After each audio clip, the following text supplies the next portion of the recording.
Greetings, family. This is Cassandra, also known as Iyapo, also known as the Rogue Black Girl. So, this is the last time I'm going to try this tonight. It's pressing, man. It's pressing because we're already getting primed to invest in this madness. This is not our investment to make. The world is changing, right? The world is changing radically before us, and we have to keep focused about what that change looks like, what the world looks like. I was saying earlier today in the live that I did earlier today, the urgency that we're experiencing isn't urgency at all. It's certainty. I'm going to say this and then I'm going to read some things to you. But I want you all, all of you, every single one of you, I want you to think about this period in time that started on Sunday, this period in time that we're involved in for the next 2 years. Approach it as a mother in labor. A mother in labor, her driving force, her driving emotion is not fear unless it's imposed on her. Her driving force, her driving emotion is certainty, enthusiasm, happiness, right? Even in the midst of pain, she is happy. She is excited. She doesn't know. She doesn't know. I'm talking about the first time you become a mother. She doesn't know what it means to go from woman to mother. She doesn't know what that life looks like. All she knows is that in this labor pain that she's suffering through, she is about to be transformed permanently for the rest of her life, transformed, right? That is the period that we are in. We are in the labor pains that will determine on the other side of this thing who we are as the usherers in of the new world, right? And so the call is to embrace this, what will be a tumultuous year, highs and lows, extremes in both ways. But embrace it with the excitement and the enthusiasm and the certainty that evolution is always the mission. Evolution is always the goal. That even through pain, evolution is on the other side of it. And that's where we are. So while we are, being force fed, narratives and conversations and discussions and news reports about a play unfolding before us, a play unfolding before us to have us invested, What you need to be doing is your shadow work. What you need to be doing is active, conscious, forward healing and recovery from the last 2 years so that you can have the energy, so that you can have the strength and the power to go through these next couple of years of labor pains and still maintain your bliss and your certainty and your bliss and your certainty of what's to come. That's it. So like I said in the previous, I'm going to keep saying it. Your mantra, your daily self-questioning, your daily self-check-in is, in this moment, what am I giving my power to? In this moment, who am I giving my power to? In this moment, what are my words, thoughts, and actions manifesting right now? What are my words, thoughts, and actions manifesting right now? This is not small. It's the work. If you can't do this work right now, that is the starting point. That is the necessary foundation of evolutionary leaps forward. You won't be able to do anything else. Do the work. Do the work. Do the self-check-in. Monitor your thoughts, your behavior, your speech. Make your prayers affirmative, not begging, not pleading, not plagued with fear and uncertainty, no groveling. You understand? Your prayers are, as I said earlier, I am certain in the process, because the process is perfect. I am protected. That's the prayer. Not, Lord, please protect me. Please say none of that. The prayer is, I am protected. I am certain. I am certain. I pray for the wellness of human history, or the wellness of the human family, right? Allow me to be open to receive what Spirit has in store for me, even if it makes me uncomfortable. I forgive all of those who have harmed me. I forgive myself for those that I've harmed, right? So anyway, that's all I'm going to say about that. I did a pretty lengthy live earlier. You can just go back and watch that. I have so much more to say, but I could not go to sleep tonight without sharing something with you. So I'm going to read a couple of excerpts from this book. I'll be redoing it later because I've actually been reading this book as a part of a series here on YouTube. The book is called The Great Cosmic Mother, Rediscovering the Religion of the Earth by Monica Zhu and Barbara Moore. I am actually stepping radically ahead because this chapter stood out for me today as a must read in lieu of what is happening in the media today. So the chapter that I'm going to read is called The Machine. And the overall section that it's in is on patriarchal culture and religion. 3 connected phenomena are, and it's important when you're hearing this to know that this book was written in 1987. It wasn't written yesterday, though it will read like it is. This book was written in 1987. This is The Machine. 3 connected phenomena are happening all around us in every modern world of the 1980s. They are: 1, the rise to power of fundamentalist sects, Christian, Judaic, Islamic, Hindu, Buddhist, and Confucian, and their collusion with business and military-dominated governments in directing theological and political attacks at women's rights, and in particular women's rights to control our reproductive capacities.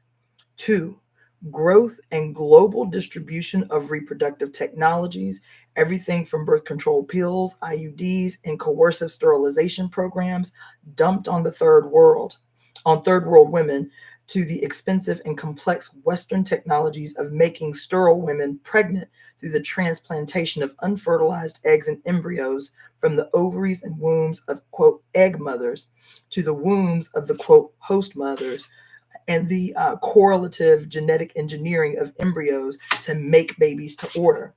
And 3, the spread of American corporate structures and advanced production technologies into global factories, where virtually trapped workers, over 80% of whom are women, work and often live behind the barbed wired walls of free trade zones at subsistent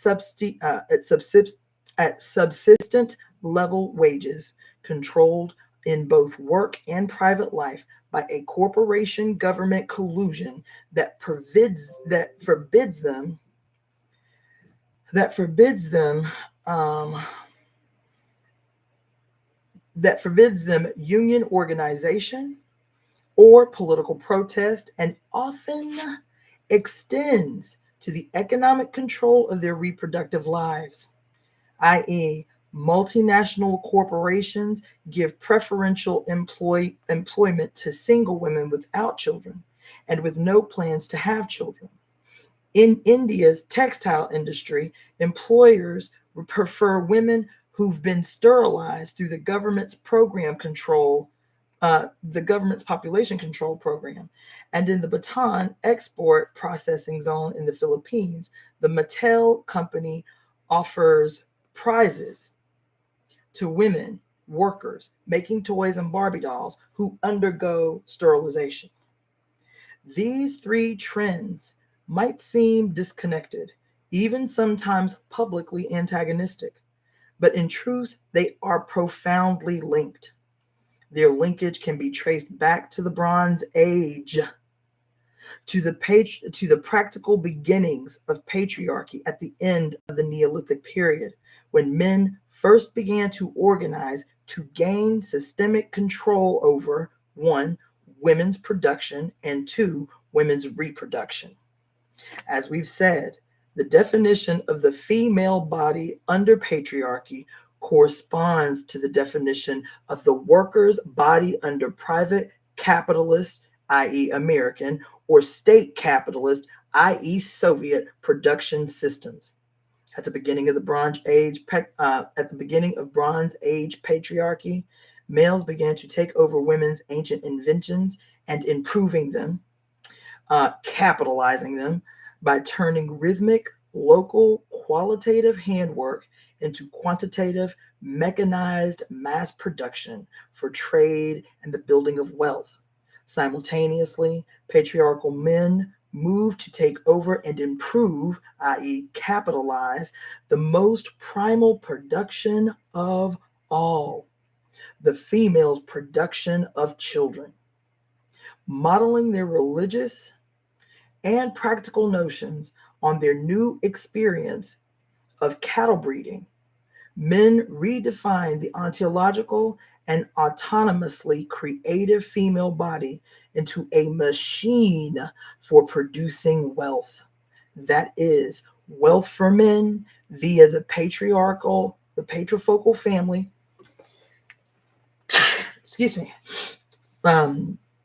Via the patriarchal family in the form of children as inheritors of patrilineal controlled property, and children who could be used to make more wealth as workers or traded for wealth in the form of female bodies traded as wives.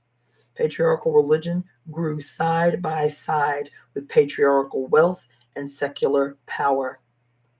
The father god's male priesthoods rationalized and sacralized this pastoralistic control and use of women's bodies as wealth breeding machines simultaneously with cattle breeding, spiritually programming generations of both men and women to believe that God was now a male who wanted it this way. The Neolithic goddess religions that had supported female sexual autonomy, female control over both sexual pleasure and reproduction, were religiously demonized and politically destroyed.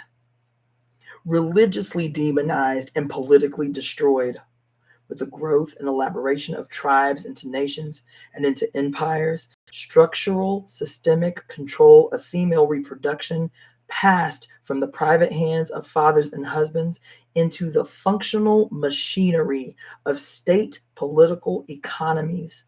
Male rulers attempted at least to regulate populations according to state and business fluctuations, the need for increase or decrease in labor forces and armies, for more consumers of surplus or fewer consumers of famine.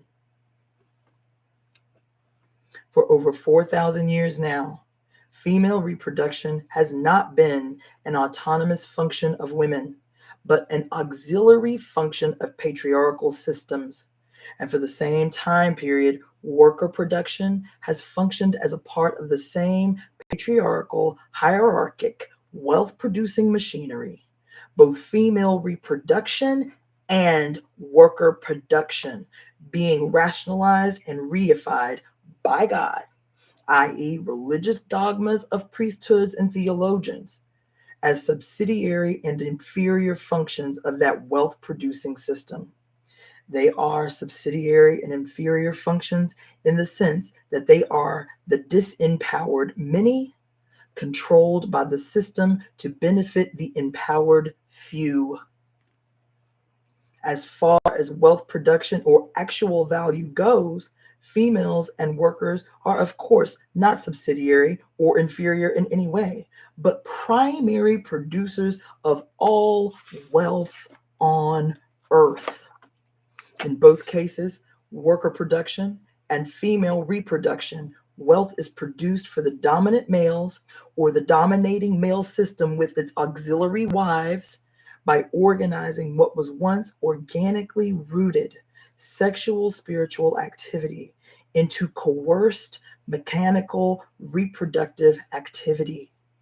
The cyclic dance of impassioned bodies is forcibly and moralistically restructured, restructured into the chain gang of numbered bodies performing an assembly line or a maternity ward. Human biological and dream energies, once numinous ends in themselves, are co-opted and rechanneled into profit-making results via a collusion of religious and governmental political ideologies that manipulate the body and the spirit of humanity away from conditions or experiences of evolutionary, revolutionary ecstasy and into conditions and experiences of counter-evolutionary, revolutionary, productive repression. Both worker production and female reproduction are controlled and directed by the same forces. Sexual, spiritual, ideological systems of piety and drudgery, which are themselves teleological machines producing just enough energy to rationalize themselves automatically while maintaining themselves in power. Piety and drudgery reinforce each other by dogmatically, physically, and habitually repressing energy to a mere subsistent level, a subsistence level that is capable of only piety and drudgery. Oh my God. I.e., capable of the revolutionary ecstasy or creativity necessary to escape the subsistence level system. And piety and drudgery is the normative state of being in which females and workers have been kept under patriarchy for at least 4,000 years. Huh. Finally, this condition is the result of the Bronze Age patriarchal redefinition of the female body from organic, autonomous creator to male-controlled breeding machine. Okay, let me say again for those that are coming on, I am reading the chapter called The Machine of the book The Great Cosmic Mother, Rediscovering the Religion of the Earth by Monica Zhu and Barbara Moore. It is the game changer, baby. And just so you know, because it sounds like I'm reading something that's very current, this book was written in 1987. Right? So, finally, this condition is the result of the Bronze Age patriarchal redefinition of the female body from organic, autonomous creator to male-controlled breeding machine. Technological or systematic ideological control of human labor could not exist if control of female reproductive labor did not pre-exist. Oh, y'all ain't heard the scripture. Y'all ain't heard the word for today. Let me just go ahead and reiterate that. Technological or systematic ideological control of human labor could not exist if control of female reproductive labor did not pre-exist. for control of organic autonomous female reproduction is structurally necessary to create the mechanical state of piety and drudgery out of the repressed sexual spiritual energies, i.e., all machines, including all mechanizations, need fuel, and all fuel is originally organic energy. The subsistence level machinery of piety and drudgery is fueled by the repressed energy of orgasmic sexual ecstasy and spiritual epiphany. Working labor can only be controlled and exploited in a situation where female reproductive labor is equally controlled and exploited, because both exploitations are necessary to keep the exploitive machinery running. And female reproductive labor, chronologically and ontologically, is the first labor. Under world capitalizing patriarchy, the uterus is a factory, and the factory is a uterus. And the enormous profits produced by their joint biologic mechanical activities do not belong to the laborers, needless to say. I'm going to take a note really quick.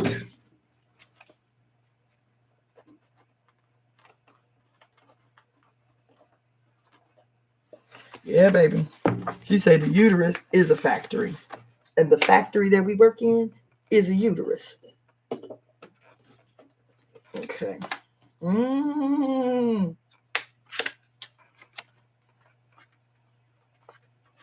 right. They cannot take over their own reproductive systems. They are kept. Woo! Listen, they are kept. This is the workers, all the laborers, female reproductive laborers, and the workers in general. They are kept. They cannot take over their own productive and reproductive systems. They are kept too busy and too tired, functioning at the subsistence level of mechanical piety and drudgery. In terms of evolutionary biology and of yoga, one could say that the large masses of people are being forcibly retained and maintained at the level of the reptilian brain, the brain of ritualized repetition and benumbed violence. Kundalini is not allowed by primarily moral restrictions to rise up and illuminate this situation. Indeed, the reptile brain is kept strangely. Indeed, the reptile brain is kept hypnotized from the outside by mass-produced dreams and commercial hallucinations of transcendence, the luminosity on the entertainment screen, while the evolutionary brain sits in darkness. Y'all ain't heard. Y'all ain't heard. Y'all ain't heard. The serpent has been sleeping, functioning on autopilot, too sleepy, too tired, too sick, too demoralized to move up the spine and illuminate the human God on earth being exploited for its labor. You ain't heard what I'm saying. I'm going to read that whole paragraph for you again. They can, listen, under world capitalizing patriarchy, the uterus is a factory, and the factory is a uterus. The enormous profits produced by their joint biologic mechanical activities do not belong to the laborers, needless to say. They cannot take over their own productive and reproductive systems. They are kept too busy and too tired, functioning at the subsistent level of mechanical piety and drudgery. In terms of evolutionary biology and of yoga, One could say that the large masses of people on earth are being forcibly retained and maintained at the level of the reptile brain, the brain of ritualized repetition and benumbed violence. Kundalini is not allowed by primarily moral restrictions to rise up and illuminate this situation. Indeed, the reptile brain is kept strangely hypnotized from the outside by mass produced dreams and commercial hallucinations of transcendence. The luminosity is on the entertainment screen, while the evolutionary brain sits in darkness. Oh my God. What does all this mean in relation to today's world and the three interlinked phenomena previously mentioned? For those who are just joining, let me just tell you what those three linked phenomena are that were previously mentioned. It is the church, the corporatocracy, and military-run governments or military governments. This is it. What does this mean in relation to today's world and the three interlinked phenomena previously mentioned? First, everywhere in the world, governments are trying desperately to control and channel their populations to meet the economic pressures being put on them by the spread of global corporate developmental enterprise, especially the strain of domestic economies being deformed and de-energized by the enormous drain of military budgets. Pages of statistics exist to illustrate this phenomenon, but what it really means is billions of female wombs and ovaries being directly manipulated by their governments, and rarely in the interest of the women involved. Government heads are seeking to increase or decrease populations in the interest of their own political careers and or to meet the demands of global corporate investors. As we've seen, a corporation like Mattel colludes with the Philippine government to promote sterilization among Filipino women workers.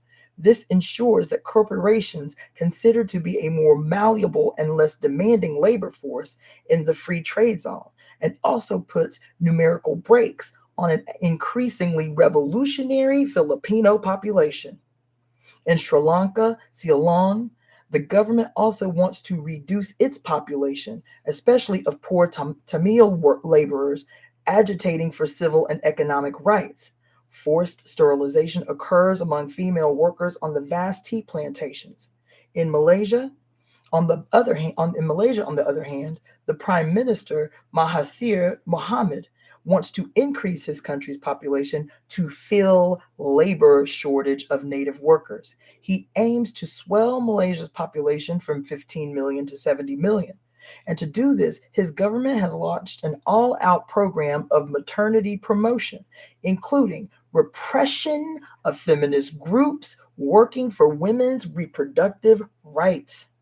In all cases, whether the plan is to increase or decrease populations, the governmental political control of women's reproduction is directly related to the control of the labor force at large. In particular, since women workers compose of at least 80% of the light assembly workforce in the global free trade zones. 80%. Multinational corporations preferentially employ women workers because, with the collusion of the host government, they can pay women lower wages and be also assured a docile population of workers conditioned by generations of religious social customs to obey males in authority and to engage in long hours of boring, repetitive work without complaint, i.e., women workers trained to piety and drudgery. On a global scale, therefore, it is no longer possible to speak of a labor force separate from women workers. And by the same token, it is no longer possible to analyze the management of labor production separately from the management of female reproduction. They are fast becoming one and the same. To control female reproduction and women's rights globally, it is necessary to control the rights of labor populations globally, and vice versa. And the free trade zones are the spearheads or the experimental models of this total global control, with repressions of unions and political activity, along with the forced and coerced sterilization of women workers already built into their structures. As Ana Fuentes and Barbara and Henrich point out in the Women in the Global Factory, quote, crudely put, the relationship between many third world governments and multinational corporations is like that of a pimp and his customers.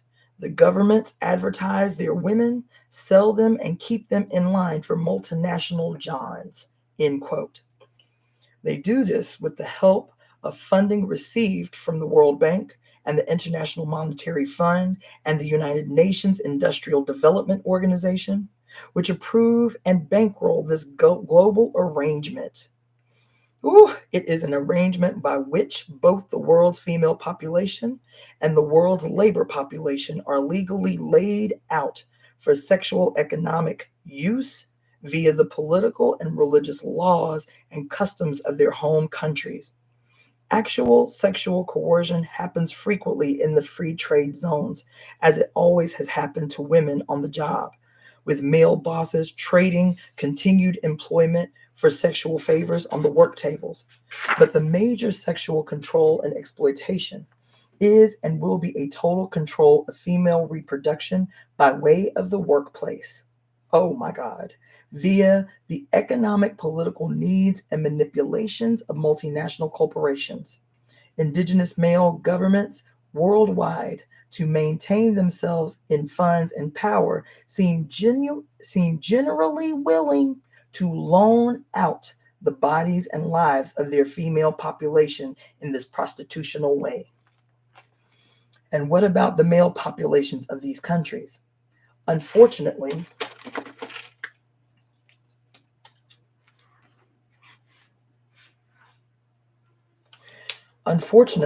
many of them can find employment only in the National Guards and police forces. And in these occupations, they are frequently sent to work against the women workers, to break up labor sit-ins and organizational meetings, to destroy and punish any attempt on the part of female employees to form active unions or engage in political protest. It is the classic imperialist maneuver to dominate a people by turning a sufficient number of indigenous males into armed guards, policing and terrorizing their own people, in particular the indigenous women, thus diverting sexual energy from revolution into repression.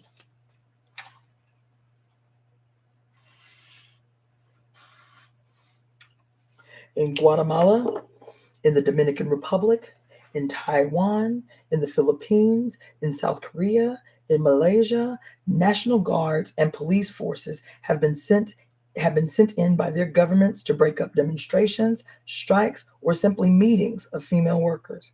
In the Dominican Republic, the dominant multinational corporation, Gulf and Western, sponsors its own goon squad, an indigenous male motorcycle gang which specializes in terrorizing suspected union sympathizers. In Incheon, South Korea, women at the Dongtu Textile Company, a producer of fabrics and yarn for export to the U.S., had succeeded in gaining leadership in their own union local in 1972. In 1978, the government-controlled, male-dominated Federation of Korean Trade Unions sent special action squads to destroy the women's union. Armed with steel bars and buckets of human excrement, the goons broke into the office, smashed office equipment and smeared excrement all over the woman's bodies and in their ears, eyes, and mouths. Classic labor organization strategy, long dominated by males, has been reluctant to consider the political importance of working women's issues. Come on, baby. Tell the truth. Y'all ain't heard what I just said. Classic labor organization strategy, long dominated by males, has been reluctant to consider the political importance of working women's issues and has been contemptuous of the theory put forth by some socialist and Marxist women that female productive and reproductive labor is the primary producer of wealth and must be so structured into any effective labor theory and practice.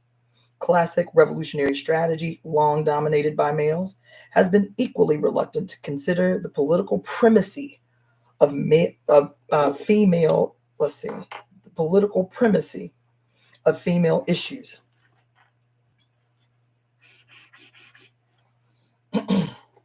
of female issues.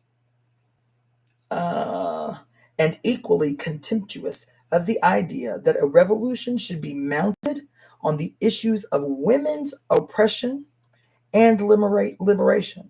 With the spread of the global factory and the consequent merger of women's reproductive issues with female workers' issues among a planetary, multinationally controlled workforce of primarily exploited women, these classic labor, left, and revolutionary political male attitudes and positions have got to change.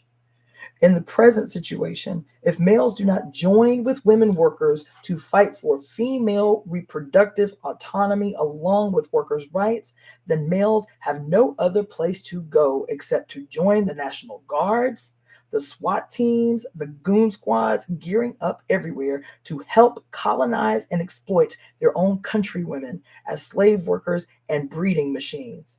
These are only the two options left for political men, or in a totally politicized world for all men.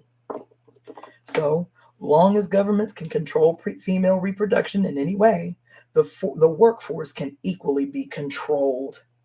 Vice versa, it would be possible for governments and global corporations to totally control populations of workers so long as they are able to control populations of females as breeding machines or non-breeding machines.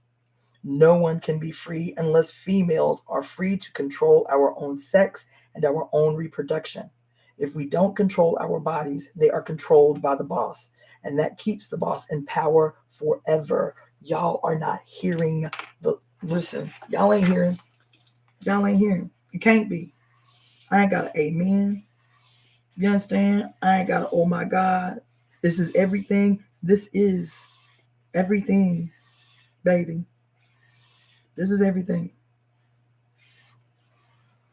This is it. Do you want to know why I got on here talking to you about where you give your energy, where you give your power, how you use the power of your tongue to manifest things in the material world? You want to talk about why? Listen, I tell you all the time that my first prayer when I wake in the morning every day is thank God, known as my mother, known as Jacqueline Jeanette Floyd, Futch at the time. Jacqueline Jeanette Futch said yes to my life when she could have said no. Thank God, as Jacqueline Jeanette Futch, that she signed a blood contract with me as I was God in heaven to allow me to have this peculiar experience in this peculiar period in time in human history so that I could fulfill my personal destiny, because I could not fulfill my personal destiny, baby, without God, Jacqueline Jeanette Futch, saying yes to my life. I could have chosen her, but she could have said, "No, baby, not this time." Not this time. That is power. That is what has been denied women. That is what has been denied human beings. A deliberate ripping away of us from her, whether it is our biological mother or whether it is the belly of Mother Earth for which we stand right now. Now, that's my little diversion. Some slaves can dominate and exploit the slavery of others. the classic imperialist situation, but no one will have a chance to be ontologically free. This is no longer the logic of feminism alone. It has expanded to become the inner logic of the multinational corporate marketplace and consequently of global factory structure and operations in relation to the international workforce. Second, how does fundamentalist religion fit into all of this? Clearly, it was patriarchal, pastoralistic religion that originally sanctified and enforced the Bronze Age designation of women as breeding machines, as cattle. Yes, but cattle for the greater glory of God. It was the male priesthoods of Father God religions, who first wrote and enforced the new laws and the new customs that stripped the Neolithic women of all of their ancient sexual autonomy and made their sexual and reproductive functions the property of dominating male elite for God and profit. It was the Bronze Age priesthoods of Yahweh in particular who first wrote down and applied moral sanctions and religious justifications for the treatment of women as ontologically inferior beings, sacred only to the extent that we have or should have divine male sperm growing inside of us. In fact, in the face of post-World War II feminism and a general desire on the part of many people in the Western world to liberalize their religious ideas, and in particular to undemonize sexuality for both sexes, the modern fundamentalist priesthoods have rebutted strongly, raising the banner of their Bronze Age counterparts of 3,000 or 4,000 years ago. The basic tenets of the Bronze Age priesthood being that 1, human sex is sacred only for reproductive purposes, and 2, women have nothing to say about it except, yes, master. Woman, essentially evil, is sacralized only by lifelong sacrificial submission to the male sex and to reproduction. Thus speaketh the Bronze Age holy men of the 1980s. When Curtis Anton Bassetti was arrested for firebombing a feminist health center and abortion clinic in Everett, Washington in 1984, he confessed to police, quote, "I did it for the glory of God." In 1984, 24 abortion clinics or counseling offices in 7 states were destroyed or heavily damaged by firebombs or arson. And there were 150 reported cases of vandalism and harassment. Don Benny Anderson, who is now serving 42 years in a Wisconsin prison for a clinic bombing in suburban West Washington, D.C., 2 bombings in Florida, and the kidnapping of an Illinois doctor who performed abortion, is also the man who coined the term Army of God to describe the fundamentalist with a mission to stop abortion in America. Referring to the bombings so far, he said, quote, "These are just warning blasts. We are in the embryonic stages of civil war, holy war," end quote. The holy bombers of abortion clinics are utterly sincere in their beliefs. Furthermore, they are right. Their God does call for total control by men over sexual and reproductive functions of women, extending far beyond the forbidden abortion. Contraception of any kind is forbidden, or any method that might allow women to engage in non-reproductive sex for pleasure. Their God is the Bronze Age father god of cattle breeders, the biblical Yahweh for whom Hebrew women of those days were to be made as pregnant as possible, to multiply his congregation. This did not spare pregnant women of other neighboring faiths, however, from having their bellies ripped up by holy heroes like King Menahem before he was established on the throne of Israel by the same God, according to 2 Kings 15:16. The Old Testament Yahweh was concerned with the fertility of Hebrew tribes, while simultaneously he did not hesitate to command and sanctify the slaughter of other people's tribes, including the people's children, the suckling infants and fetuses, i.e., pregnancy and population control, even in the Bible, were highly political. But be that as it may, the fundamentalist Protestant and Catholic anti-abortionists are following the ways and dictates of their God. The rudimentary question remains, is their God the God? The feminist joke is, if, quote, if men could get pregnant, abortion would be a sacrament, end quote.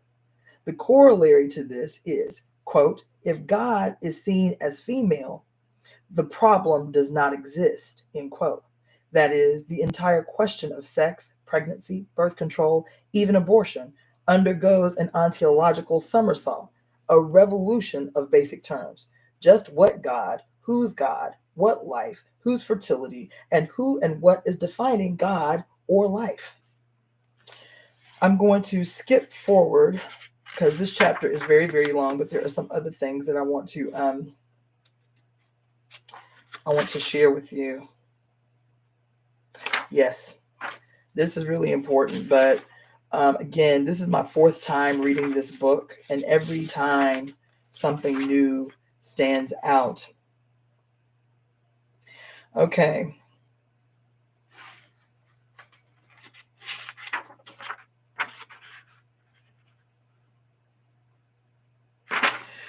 All right.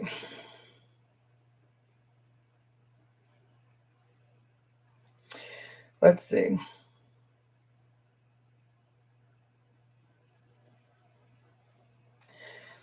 All right. But it isn't only men who are terrified by the possibility. Ooh, child. But it is not only men who are terrified by the possibility of women regaining our ontological life and death decision-making power. Women, too, fear it intensely, and for good reason. Ontological power equals ontological responsibility. A woman who is totally conscious that she is making a life and death decision for which she alone is cosmically answerable, such a woman can never be a little girl again. Never again daddy's good little girl or God's sweet little angel or all the rest of the situational epithets designed to inculcate females a chronic state to inculcate in females a chronic state of cosmic non-responsibility, of personal non-attention to or avoidance of universal life and death resonance and holistic repercussion of the effects of her choices, i.e., she can never be a non-thinking human being again. And this is what the world needs from women. A lot of hard ontological life and death thinking that is neither distracted nor discouraged nor beaten down by 4,000 years worth of male God sermonizing about what life is, what God is, what woman is, what man is, what it's all supposed to be about in the pre-programmed, fabricated, prearranged, and preposterous patriarchal chapter and verse propaganda script which everyone has followed for far too long as holy writ. As Paul Virilio points out in Pure War, women have been patted on the head and patronizingly absolved of life and death thinking for generations. The big man, the father, the husband, the priest, the boss, the king, the president, the military leader takes heavy, bloody, scary life and death cerebration out of our hands and says, here, darling, let me do that for you. And now, at least at the possible end, that is, now this book was written in 1987. She says, now at the possible end, that is, of humanity, we see where this leads. If it is not to be too late for all of us, God, I got chills, man. This book was written in 1987. If it is not to be too late for us all women on a global scale have got to regain our ancient ontological power, an intuitive skill for making life and death decisions, For they are always linked, life and death. Let's see, for they are always linked. Life and death are linked. To decide at the root about life, about what life is and could be, women must also know how to decide at the root about death, about what death is, about what it is for, what death means to life. Millions of women worldwide thrown against their will into life and death situations of warfare, torture, mass rape, political slavery, and all the rest. Millions of third world women and of minority women in the United States also, Black, Chicano, Native American, Asian, have grown up being forced to make and live with heavy ontological life and death decisions. This is what the more sheltered average white woman perceives as their strength. As their strength.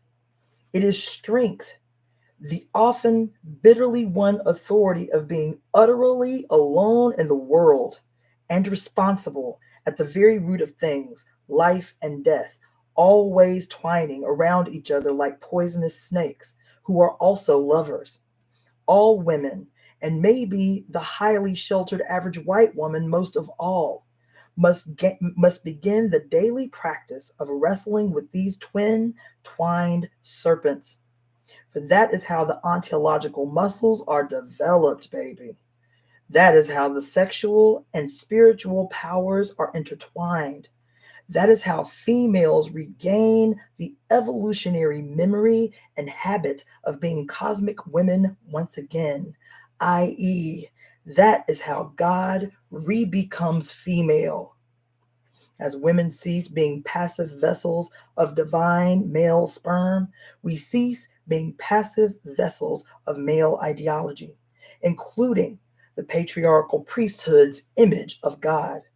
And this is probably the ultimate challenge to the Christian church and to all patriarchal religions, which depend for their existence on the passive receptacleness of women as handmaidens to male activity, as mothers who are relied on to inculcate the received male God image into their children's brains and nervous systems, as fertile proliferators of crowded and repressed or rich and repressive congregations. This is the real challenge presented by feminist issues, including abortion rights, to the fundamentalist religions, and to the liberal ones as well. Female sexual autonomy equals female mental autonomy, and both together add up to female spiritual autonomy. When women begin to define our own lives, including being ontological responsible for each life we choose to bring or not to bring into the world, then women will become fully functioning definers of the world. And then we will be fully responsible for the kind of world, the spiritual and physical quality of world into which we bring new life. And this is undoubtedly the root fear of patriarchal religions and their priesthoods and the devoted followers, that someday half the world's population will get up off its knees and throw down the mops and the prayer beads and the whole dreary catechism of subliminally mumbled words and just walk out of the house of God for good, leaving no one to mop the floor, and walking out into a larger world that is so inherently spiritual in its own right, just as it is, evolutionarily perceived by eyes clear at last. It will need no priests or preachers or prefabricated holy scripts to define or explain itself to us. The world and its life will then be self-evident, just as the entire living universe is self-evident. How could it be otherwise to itself? Okay? How could it be otherwise to itself? And if we are here at all, we are here as organic parts of itself. And the man and woman will be as gods, as gods are grains of sand tumbled by the night sea, or dust balls rolling over the church floor. And the patriarchal priesthoods will be left alone with this to mop their own damn floors. Okay? Okay? One last thing, and then I'm going to leave you people alone.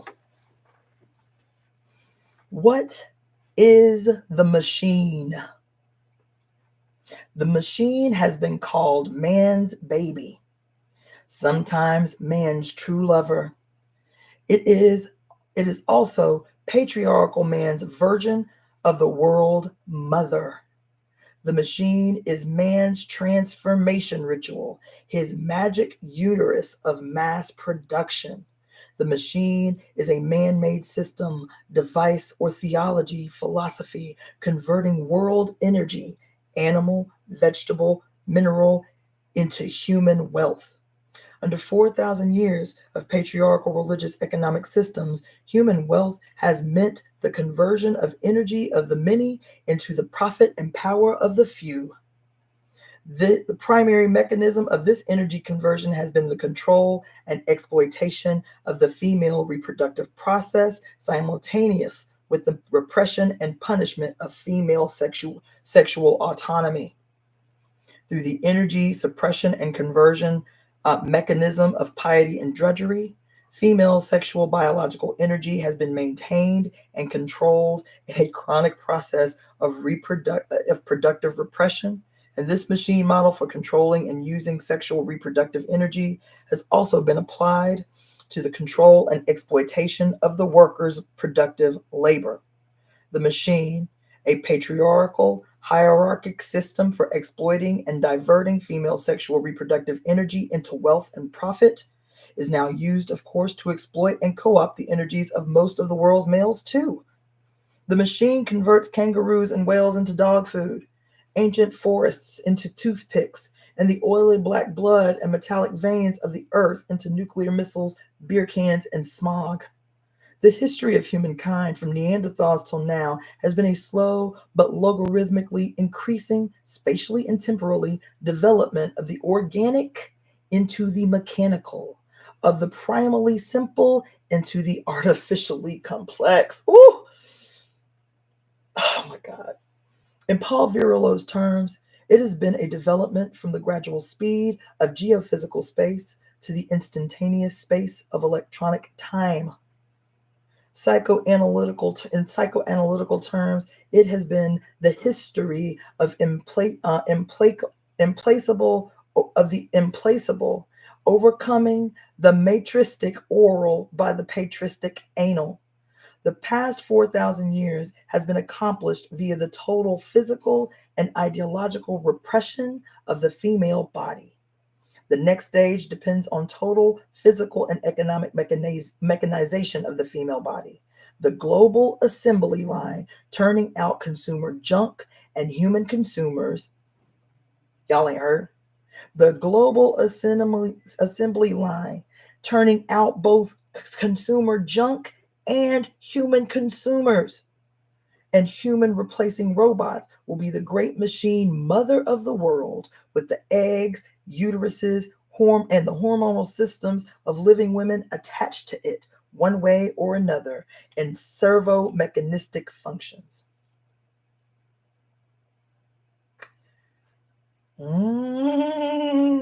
Patriarchal man has undoubtedly lusted after woman in his heart as a sexual body. Even more, he lusted after motherhood. Oh, y'all ain't heard. Patriarchal man has undoubtedly lusted after woman in his heart as a sexual body. Even more, he has lusted after motherhood.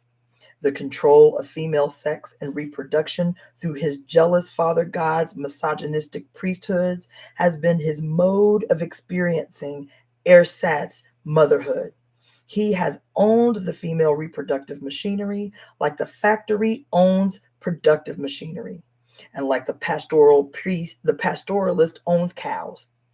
In modern reproductive technology, the same lust is evident To know the secret mechanisms of reproduction is to own the secret of life. Patriarchal technological man has spent many centuries spying to capture the secret, as we all know. What the boss does with the factory machinery, the biotechnologist can now do in the laboratory, control and program the mechanical process of reproduction and production, i.e., he too can be a mother, if motherhood is defined as mechanical breeding.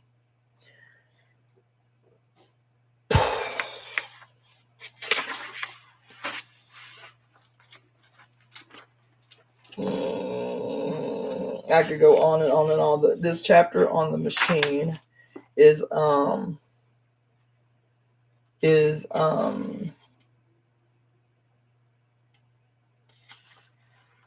pretty long, probably the longest chapter in the book. Okay. All right. Okay, it's not as long. This book is The Great Cosmic Mother, Rediscovering the Religion of the Earth by Monica Zhu and Barbara Moore, written in 1987. Like I said, it reads like it was written yesterday. You understand? I could go on, but I'm going to read just a little bit from another chapter. Oh my God, the book is so good. I could read the last 3 chapters of the book and it would explain everything that is happening right now. But let's go to the magic flight home. In the name of God, what patriarchy has finally achieved is the completely profane world. What Western patriarchy has given us in God's name is a world wholly emptied of spirit. The wholly desacralized cosmos is a recent discovery in the history of the human spirit. For the human spirit and the spiritual world existed from the beginning as consciousness is a property of matter, and evolution is the play of spirit. Listen to what I'm saying.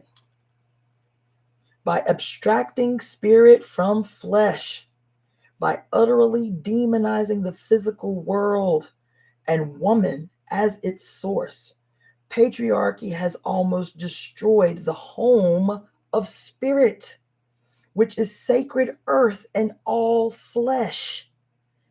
In its place, patriarchy has built a sordid wasteland of material products, profit and power systems, and death machines, the inevitable result of 4,000 years of militant life hatred and cynical mercantilism. Our earthly bodies themselves are mechanized and pornographized, offered up for sale as though indeed we had no souls, but existed only as exploitable units in a nihilistic market and state systems. Whether we are women or men, we are all for sale in the modern world, all whores for our own survival. In the final insult, the religious fundamentalists tell us the price tags attached to our necks and groins are not travesties at all, but come from God.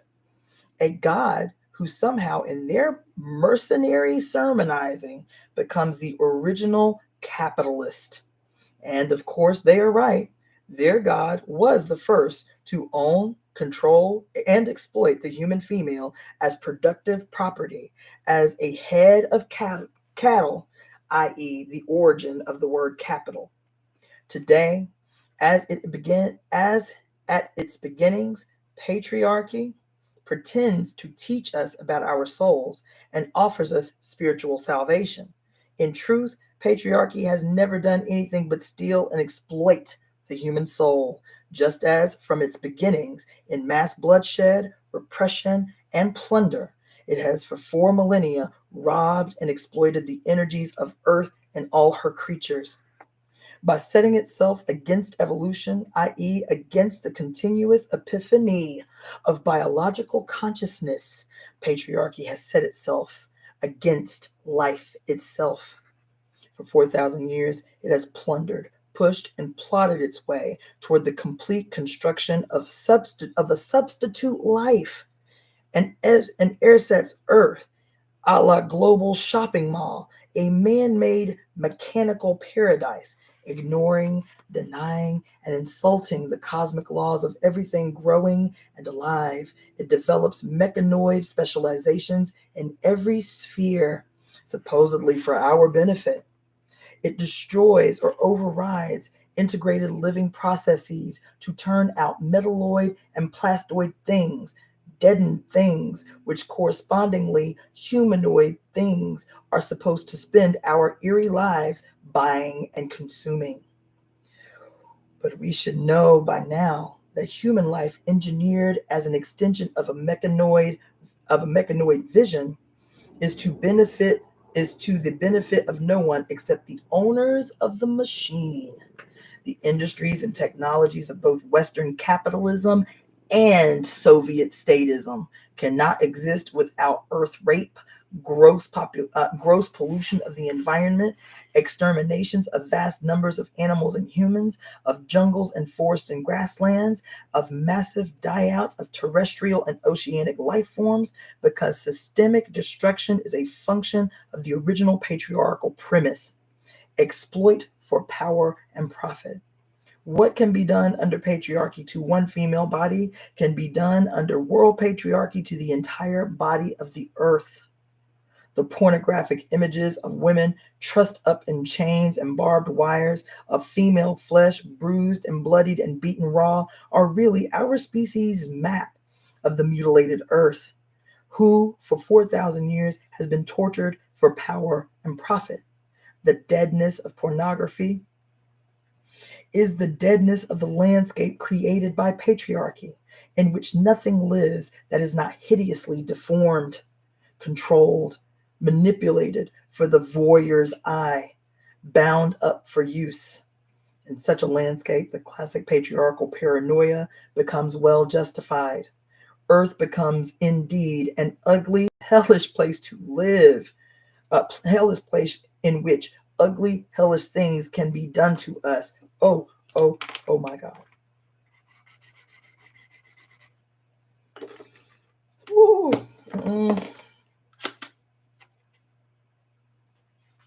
In which hellish, ugly things can be done to us. Mother Earth can refuse to respond to our need and instead begin to match our destructiveness with her own destructions. In response, the man says, not to worry, and regales us with his plans for a wholly programmed artificial life. Oh my God. It will be such a great improvement over the natural life, which was so encumbered with mess and error. Grass will be replaced with astroturf.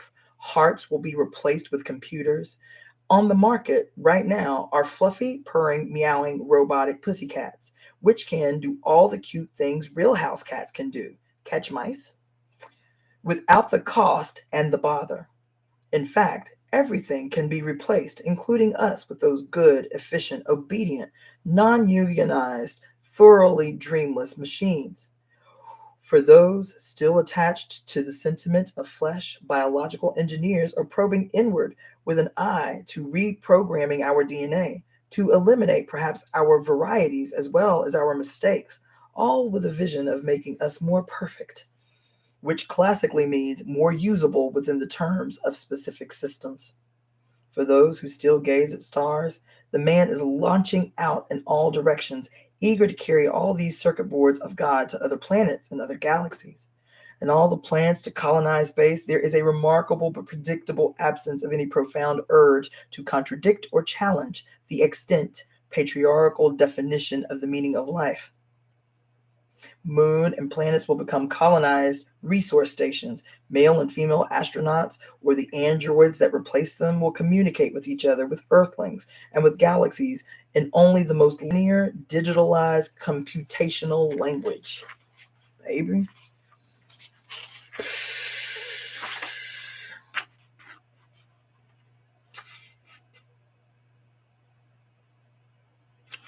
All right, I swear, this is the last thing I'm going to read. Okay. Just as Western biblical spirituality has served to rationalize imperialism, y'all ain't heard. Just as Western biblical spirituality has served to rationalize imperialism, it has simultaneously served to stifle political criticism and activity against imperialism. It has been spiritual to colonize, brutalize, and plunder, but not spiritual to talk about it, i.e., spirituality has long been reified into an upper and middle class euphemistic process in which it is considered not polite to discuss the origins of one's wealth. The origins of wealth, of course, are always very bloody, i.e., not nice, in the name of refined sensibility, aka spirituality, aka abstractness. The pursuit of bloody truth is discouraged. The paradigm for this class evasion of blood. Yo. Woo.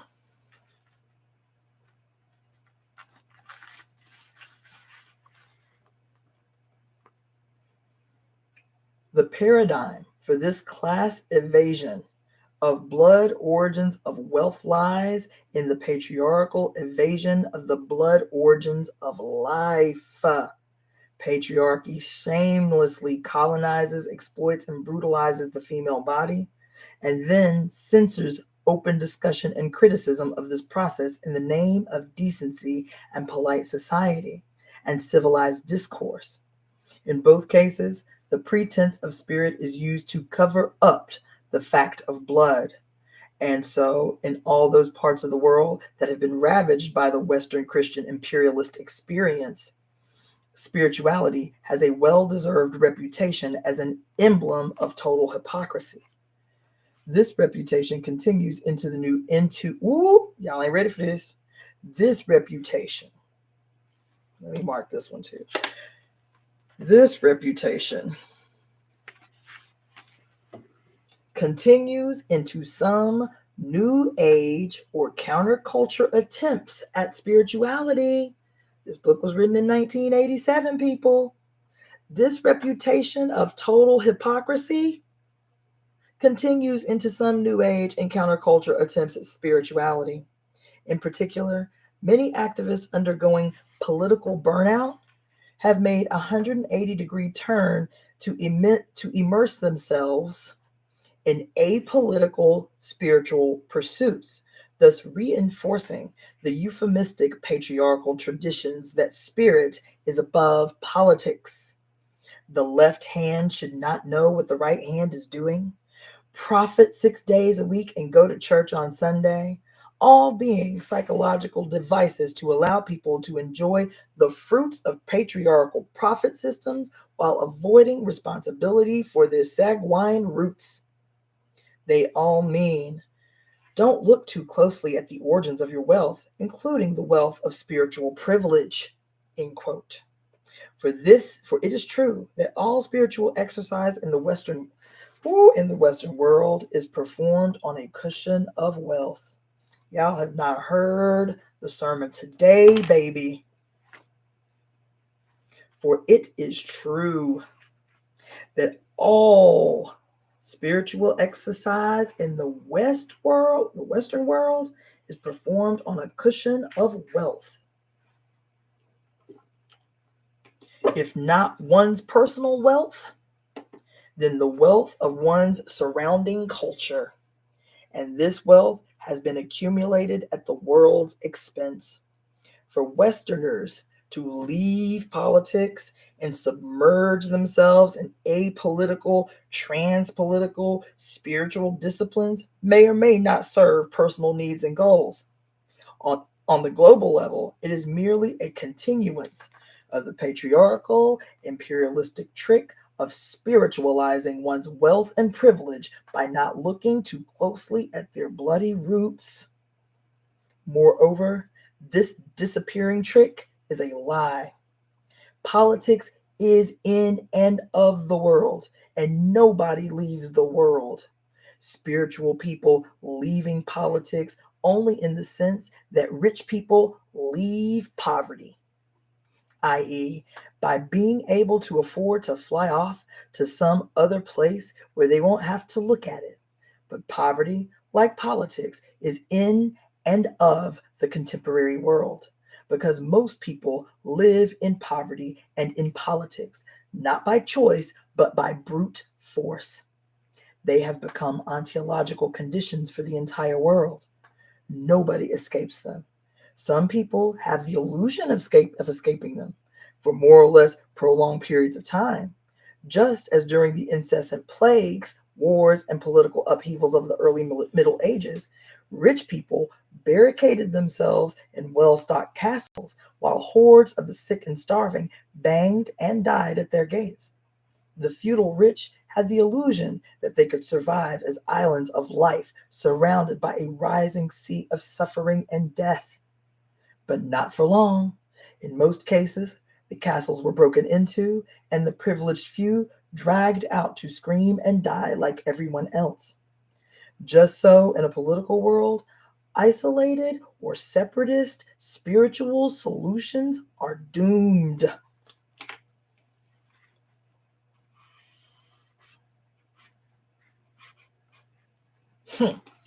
Faced with the pain and challenge of this realization, many spiritually oriented people opt for spiritually reactionary explanations of, oh my God in heaven, of the world's suffering. Hear what I'm saying?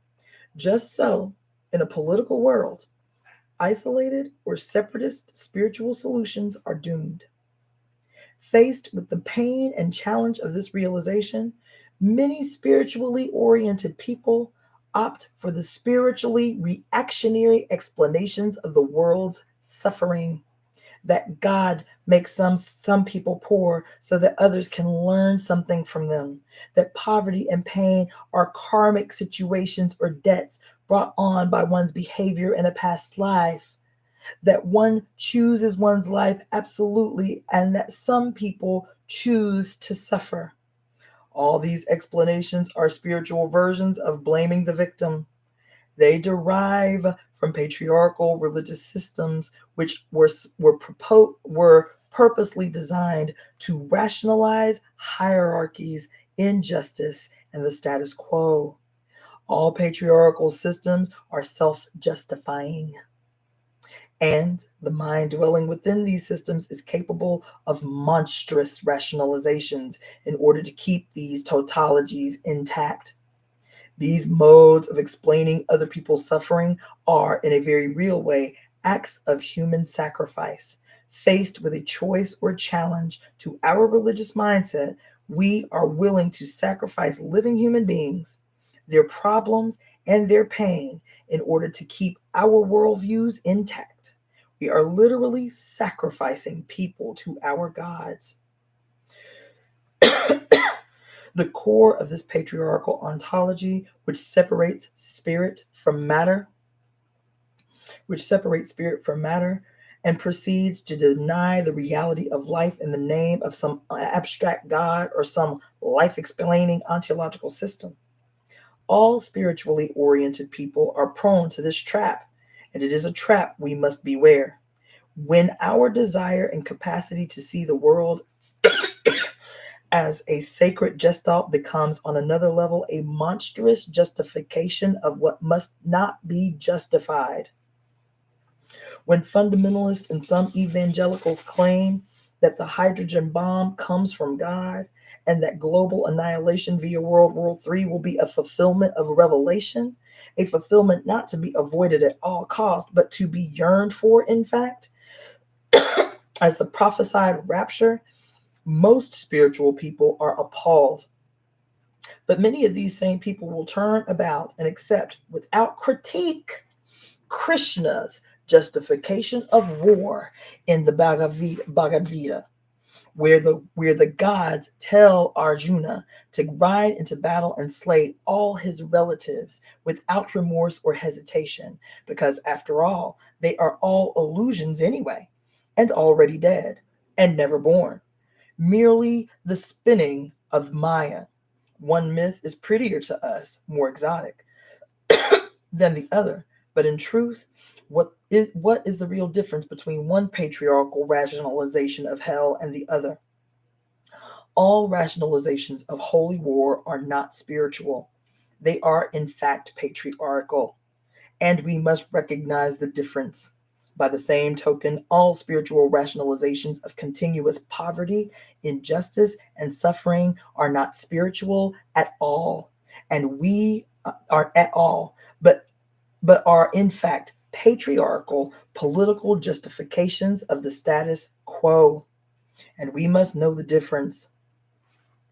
Because women's spirituality in the Western world has been or has often seemed to be a cultural luxury of mostly white middle class women.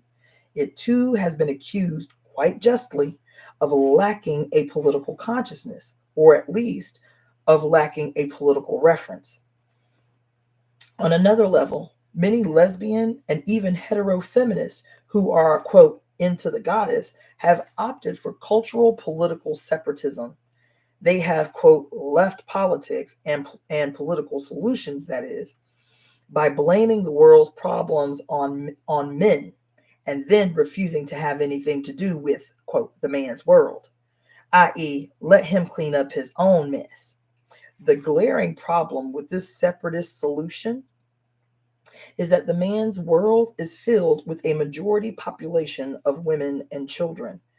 It is women and children doing most of the suffering out there. And to turn one's back on the man's world is to turn one's back on them. A genuine understanding of the goddess would not allow us to do this. A true ontological experience of the Great Mother and of the complete physical as well as spiritual bonding together of all life on earth would not allow us to turn our backs on the man's world. For we are in and of that world now, and its suffering is an extension of us, as we are an extension of it. In a true reliving of the world's first religion, we can make no distinctions between the life of the spirit and the life of the flesh, for they are one. And so we can make no separation between spirituality and politics. We are this world and we cannot leave it. We can only work to transform it as we transform ourselves in acts of evolution and revolution.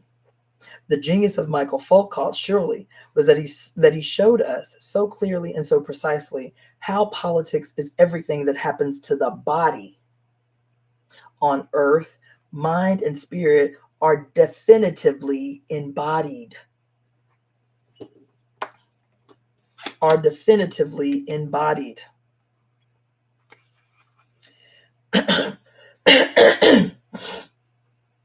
The notion that mind and spirit can be abstracted from the body is a patriarchal lie. And a continuance of this lie is the notion that we can indulge in a spirituality that is above politics, that somehow floats above the agony of the present earth like a little blissed out cloud. The spirit is within a body. It is the conscious experience of process within that body, and the spirit evolves or is obstructed in its evolution depending on the body's experience of its material environment. Y'all have not heard the preaching that I am doing here tonight. Okay. Oh my God. Y'all ain't heard. It is patriarchy that devalues and disconnects the body from the spirit in order to make that body's energy accessible for exploitation. Do you hear what I'm saying? It is patriarchy that devalues and disconnects the body from spirit in order to make the body's energy accessible for exploitation. A feminist spirituality must begin with the fact of being alive as a biological body on a living and conscious biological planet. This is the human ontological condition. This is the condition of all human evolution and all creative human activity. Those who embrace spirituality as an escape from politics, as a transcendence of political exigencies, simply do not understand what feminist spirituality means at its root: the joining of the conscious body and the conscious spirit in the ongoing epiphany of experienced evolution. Whatever represses or deforms the body's experience of itself also represses and deforms the spirit's self experience. I.e., God does not want millions of human beings to starve and suffer and die so that a select few can undergo a spiritual experience. Nor does the goddess live solely in elite separatist retreats, dancing naked in the piney woods under a white and well-fed moon. The goddess at this moment is starving to death in refugee camps, with a skeletal child clutched to her dry nipples. The goddess at this moment is undergoing routine strip and squat searches inside American prisons. The goddess is on welfare, raising her children in a ghetto next to a freeway interchange that fills their blood cells and neurons with lead. The goddess is an 8-year-old girl being used for the special sexual thrills of visiting businessmen in a Brazilian brothel. The goddess is patrolling with a rifle slung over her shoulder, trying to save a revolution in Nicaragua. The goddess is Winnie Mandela in South Africa saying, "Don't push me," i.e., the goddess is the world. The goddess is in the world, and nobody can escape the world. We know this, but we forget it. In this world, at this point, no political revolution is sustainable if it is not also a spiritual revolution. Ooh, oh my God. A complete ontological birth of new beings out of the old. Equally, no spiritual activity deserves respect if it is not at the same time politically responsible, i.e., responsive activity. As Julio Cortázar says, the moment comes when a truth becomes clear, a truth simple as it is wonderful, that of saving oneself alone is not saving oneself. Or, in any case, it doesn't justify us as human beings. In this world, at this point, we are at an apogee of the political project of separating flesh from spirit, i.e., some spokesperson for the patriarchal view are actually telling us that they might have to launch World War III. This was in 1987. They might have to launch World War III, even if it means annihilating the world in order to, quote, save the American way, i.e., our Christian capitalist souls. This thinking represents the outcome of 4,000 years of patriarchal attempts to abstract spiritual from material existence. The only meaning political direction left now is synonymous with the only meaningful spiritual direction left now. Towards the conscious refusion of the spirit and flesh, baby, yes. This radical step might appear to be a step backward, but in our movement along a spiral, it is in fact a step forward to the same place we began, but on the path of a larger circle of consciousness. This time it will be a global consciousness of our global oneness, and it will realize itself on a very sophisticated technological stage. Yes, God, yes. Oh my God. Oh my God. Oh my God. Oh my God. Oh my God. Oh my God. Oh my God. With perhaps a total merger of psychic and electronic activity. Yo, oh my God. This, whoo, listen.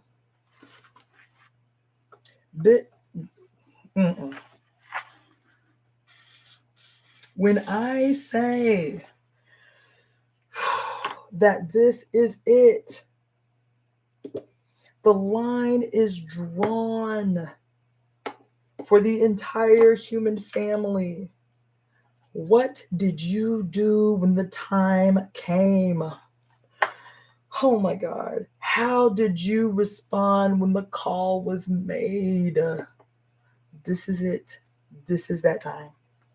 When Steve Biko defined the vision of Black consciousness in Africa as a quest for true humanity, as a desire to define human beings ends as ends in ourselves, not as a means for technological development, not as mere units or functions of this economic system or that political system, not as an extension of a broom or pushable buttons on a machine, but as the determination of the Black to rise and attain the envisaged self. He was articulating a spiritual vision as well as a political one. And his articulation must be applied to all the world's people. The envisioned self is the next stage of human evolution. God, oh my God. Mm-mm. So I thought this was for y'all, but this was for me too. I've read the book 4 times. And I'm telling you, every time I read it, something stands out as foreground that was background noise in the past. Right? Mm-mm. The envisioned self is the next stage of human evolution, and it will be born explicitly from the refusion of experienced spirit and experienced flesh, not as a means towards any externally established end, but as a consciously perceived process of evolution unfolding itself. The primary urge of patriarchy has been to control and repress life towards some profitable end, rather than to allow the self-perceiving unfolding to occur. All genuine and successful revolts against patriarchy will be conjoined spiritual political revolts. Come on. And they will occur with the organic inevitability of unfolding evolution. This is why the great political revolutionaries who ended up being killed, assassinated for one ostensible reason or another, are inevitably the people who most appeal to the spirit. They are the vanguard of the inevitable refusion of the spirit and the material world. And even though they sometimes do not realize themselves, i.e., Martin Luther King was a Christian, Che Guevara was a Marxist, Malcolm X was a Muslim, their presences, their beings vibrate with this ontologically matriarchal refusion. For it is only within the goddess that sexual flesh and conscious cosmic spirit can become one.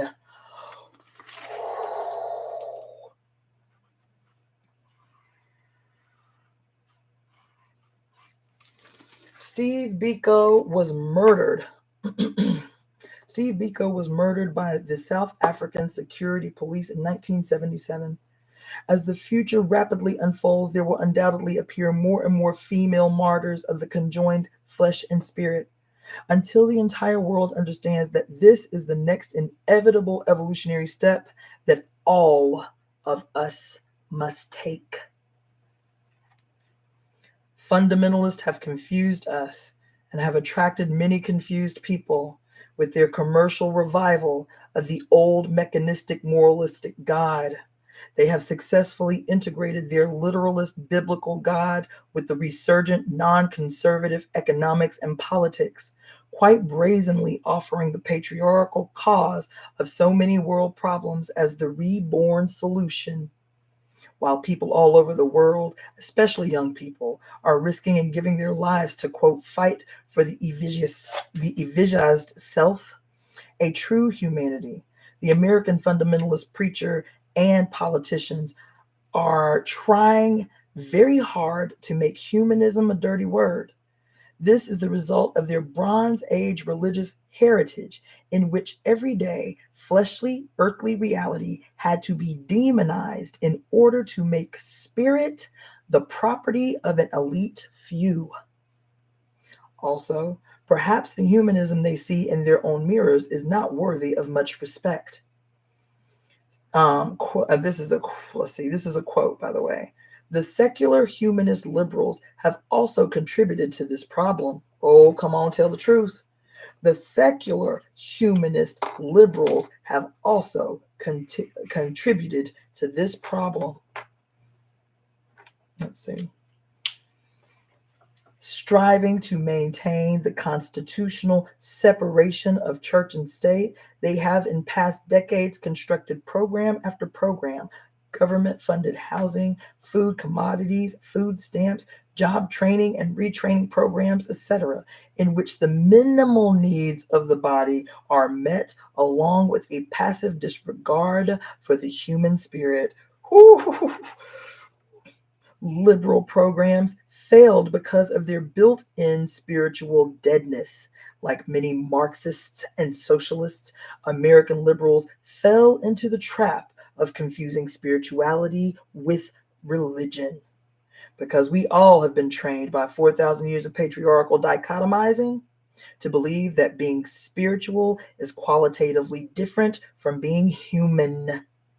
We refuse to see the spirit at work in so many third world humanist political movements.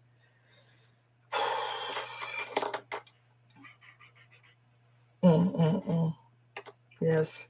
For the same reason, so many people are overawed by the expensive, if tacky, religiosity. Let's see.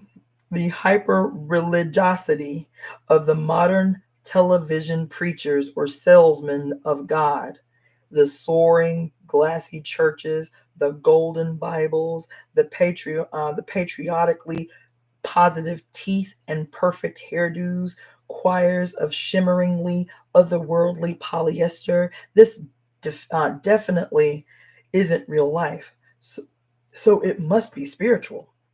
When the fundamentalists revive biblical arrogance in their claim to have a denominational hotline to God, this preposterousness is believed by millions and millions of people. This is how far we have fallen, disconnected from our primal recognition of spirit in all living things. Blatantly commercialistic power-mongering can claim to be conversation with the cosmic spirit and be believed. The true humanism, primal spirituality, and the energy of evolution must join together in a conscious force to tell the truth about God and life. The truth is that God is not in a book, holy, golden, or otherwise. Holy, golden, or otherwise. God is not in a church, a cathedral, a synagogue, or a mosque. God is not cemented inside any man-made theological system or elitist cultural architecture. God is definitely not bursting neck veins of righteously profitable baloney at you from the TV screen. God is not for sale, even to the highest bidder. No matter how much it indulges the nationalistic flag waving and the bellicosity of world power. God is the universe. We are all now living inside the body of God. There is nowhere to go to get there. We are already here. There is nowhere to go to get outside of God. There is just a forgetting of this truth. It is impossible not to be living right now and always within God's body. It is only possible to be aware or unaware of this fact. Religions that try to block or repudiate our awareness of this cosmic fact must themselves be repudiated. Religions that try to cut us off from our long evolutionary past, moralistic, mechanistic dogmas that deny our billions of years of passionate, heroic survival, crawling up from the first cell through the genetic adventures of algae, fish, land plants, insects, reptiles, birds, mammals, to the complex human consciousness of now, must themselves be denied. Such religions give us a cupboard, a cardboard definition of life that keeps us always lonely and alienated, cut off from the creative energy and integrity of the earth's biological imagination. Religions that curse and distort our past as rooted in some dark, savage evil, which they say can only be expiated by lifetimes of guilt and suffering, must be repudiated. They cut us off from ourselves, from our origins, from our destiny as creative children of an infinitely creative universe. To reduce us to something sinful is to reduce us to something exploitable. Religions of guilt, sin, and fear tell lies to us about who we are in order to mechanize and exploit our beings. Religious systems that support any kind of dominant submission social structures, primate religions that preach holy hierarchies based on sex, race, caste, ethnic or religious, economic or political distinctions must be utterly repudiated. Yes. Such religions are not visions of God, but vampire machineries that keep themselves empowered by eating our human energies and our very souls, by reinforcing primate mechanisms on our unique human species. They obstruct and deform our evolution. Yes, they are counter-evolutionary.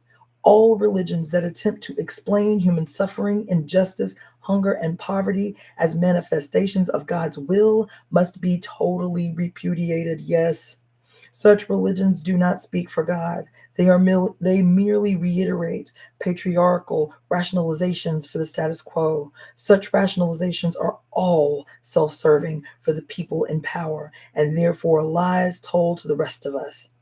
Biology makes mistakes. It does not lie.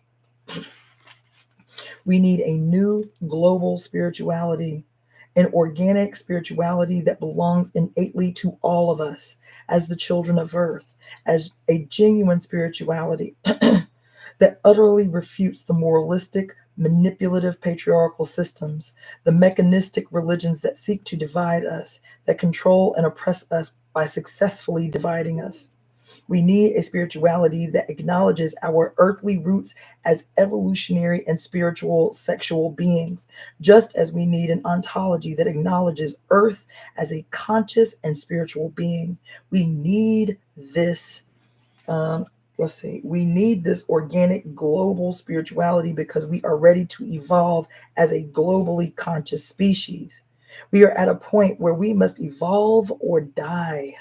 In a chilling book published in 1972 called The 20th Century Book of the Dead, Gil Elliott compiles statistics of all the ways we know how to die. In the 20th century alone, according to Elliott, there have been 110 million man-made deaths, including 62 million by various forms of privation, death camps, slave labor, forced marches, imprisonment. 46 million from guns and bombs, and 2 million from chemicals.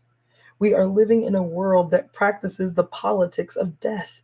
And these numbers are 15 years old. Now, this book was written in 87. This book is 15 years old. These numbers are 15 years old. Add all the wars, political murders, man-made famines since 1972. It is patriarchy that practices the politics of death.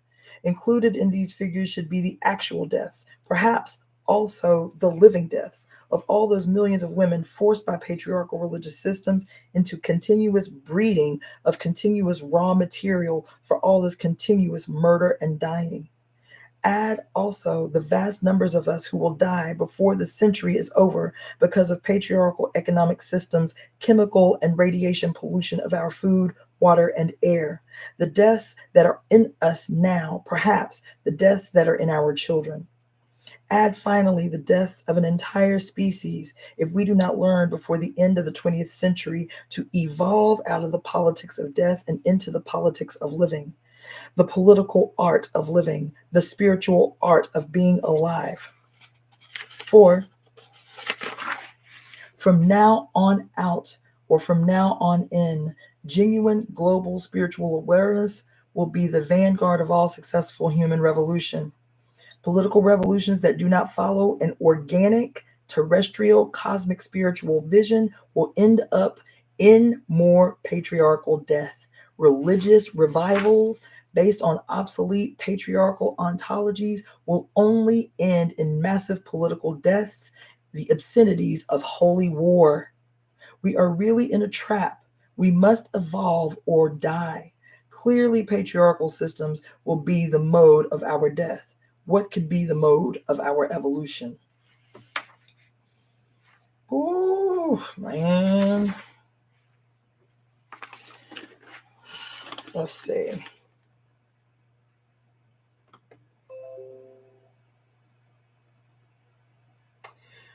Let's see. Oh. Anybody still there?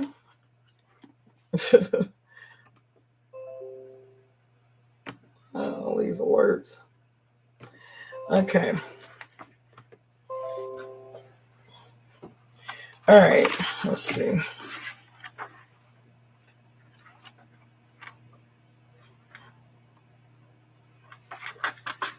Okay. Hi, sweetheart. Damn. Okay. Well, this is the last thing I'm going to read. It's very short. It's from The Great Cosmic Mother, Rediscovering the Religion of the Earth by Monica Zhu and Barbara Moore, written in the year 1987. The very last chapter of the book is Respell the World. Witches cast spells, not to do evil, but to promote changes of consciousness. Witches cast spells as acts of redefinition. To respell the world means to redefine the root of our being.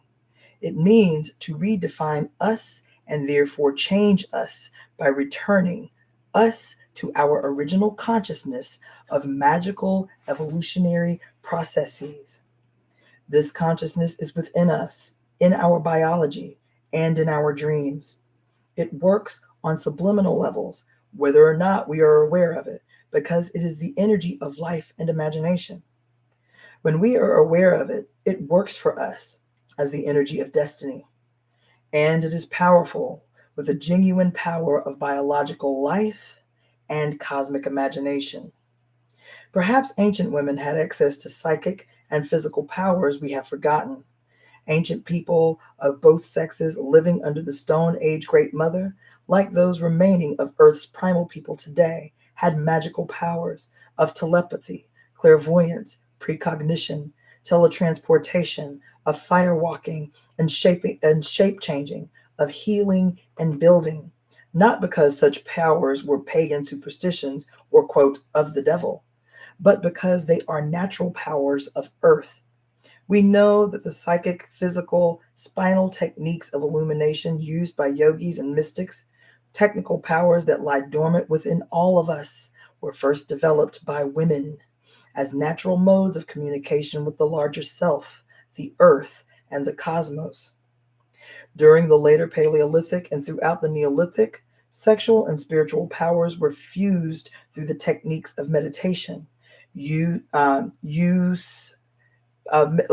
techniques of meditation, use of natural hallucinogens, and the spiraling mandalic dances of creation, dissolution within the great caves, labyrinths, and stone circles. The energies generated by these techniques became power used to benefit all, which is the only way power can safely be used. Ancient legends speak of the winged radiance of those who have achieved the dynamic equilibrium, the ecstatic union of the currents, which is the description of those who have raised evolutionary energy in the form of the Kundalini, the cosmic serpent, up through the spinal world tree of all manifest being until it reaches the highest chakra of the human mind, becoming winged illumination. These beings were called the undivided ones.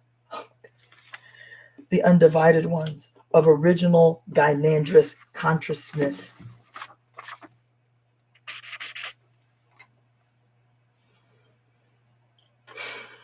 With such power, perhaps, with such powers, perhaps, mountains could be moved. Oh, truly great earth mounds could be built. Great stones lifted and transported for miles.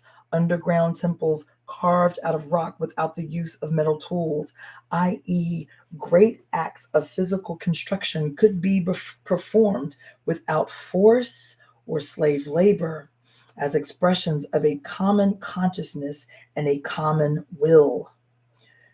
More important, acts of mental construction were performed, which allowed people to live together harmoniously in meaningful and exciting intercommunication with all the creatures of the earth, Earth herself, and the energy beings of moon, sun, planet, and the stars. The time when the mountains sang and the rivers clapped hands was perhaps the numinous terrestrial time when all human beings were able to live harmoniously and consciously together as magic children within the living body of the cosmos. Perhaps we do not know. We can only look at the evidence and imagine. We know only what we can imagine. We know only that we can imagine. That we can imagine, as no other creature on earth can do, signifies our uniqueness, both its quality and its purpose. We are the imagining animals. We are the ones who participate in the earth's evolutionary process of imagination. For what is every manifest life form and activity on earth if not the product of earth's imagination? Imagination, which is a form of memory moving both forward and backward in time, i.e., the creative process itself. Perhaps the greatest harm patriarchy has done is to stifle, co-opt, and deform our powers of imagination. Moralisms, dualistic dogmas, oh my God in heaven.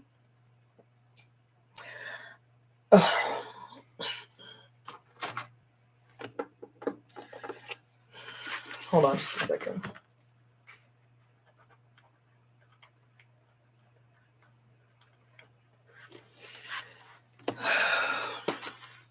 Moralisms, dualistic dogmas, repressive prohibitions block our imagination at its source, which is the fusion of sexual and spiritual energies. Patriarchal religions keep this fusion from happening. Imagination dies and is replaced by mechanical, linear thought patterns, i.e., indoctrination. Human beings, crippled in our imaginations, were no longer able to live in the terrain of dreams, are human beings undergoing indoctrination, exploitation, colonization. Soon, the only way to get there anymore is via drugs, drunkenness, madness, or vicariously through the art and entertainment media. Patriarchy is an anti-evolutionary and an anti-magic force. By cutting us off from our long evolutionary history, and in particular by dishonestly teaching us that our pre-patriarchal ancestors were immoral savages or stupid, unrealized beings whose lives were only nasty and brutish and short. It blocks our access to our own blood history. It cuts us off from millions of years of creative evolutionary energy stored up in our genes, our genetic memory, the powerhouses of imagination. It lies to us about who we are by telling us lies about who we were. It changes us from magical to sinful in order to make us believe we need patriarchy to save us from ourselves. By cutting us off from magic as a natural property of earth, as a conscious form of biological energy, patriarchy further tries to make us dependent upon its mechanical systems and definitions as the only modes of life that work. In its denial of magic, patriarchy creates objectivity as the only legitimate mode of knowledge. Ooh. Objectivity, as we've said, is a spectator sport based upon the illusion that the observer is outside the phenomena being observed. The objective observer denies his participation in the observed phenomena by virtually killing it, by making it into a dead thing. Thus, all objective information is analogous to autopsy studies done on a corpse. Patriarchy has tried to render and redefine the entire earth and all its creatures as dead things in order to sustain its pretense of possessing objective information about all of us. Objective information, as Foucault has also shown, is merely a tool of control and exploitation. Come on. It is one of the modes of illegitimate power, otherwise known as profit. Subjectivity, we must know, is the only state of experience in the universe. The only state of experienced being is as subject, experiencing itself and the world from within. This includes the self experiencing itself, experiencing other subjective things. There is no such thing as an object because there is no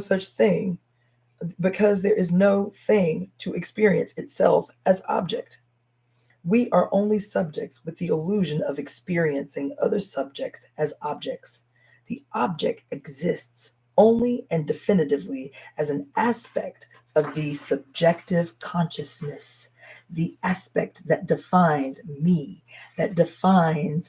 me and that, and some apprehension of a border, apprehension of a border between. As quantum physics shows us, this apprehension of a border is purely a subjective one, the kind of border found in cartoons and coloring books, and in the more subtle technology of the human eye.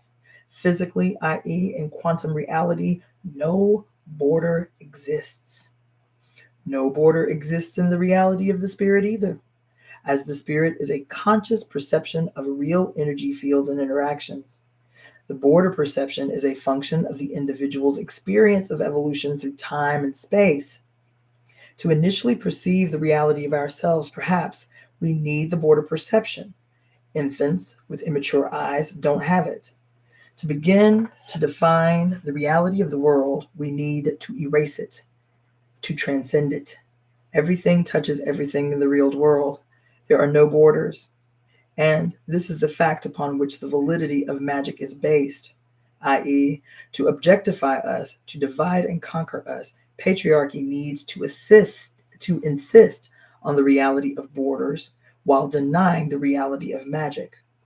Only in this way can we be perceptually, intellectually, systematically separated and thus weakened, while the great healing power of our common bondness remains repressed.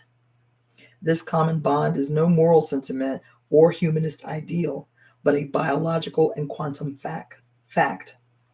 Its sheer power, raised from the subliminal to the conscious level, yes, could generate an energy more than equivalent to all the stored destruction of bombs. From within us is the stored creativity of billions and billions of atoms. We know this.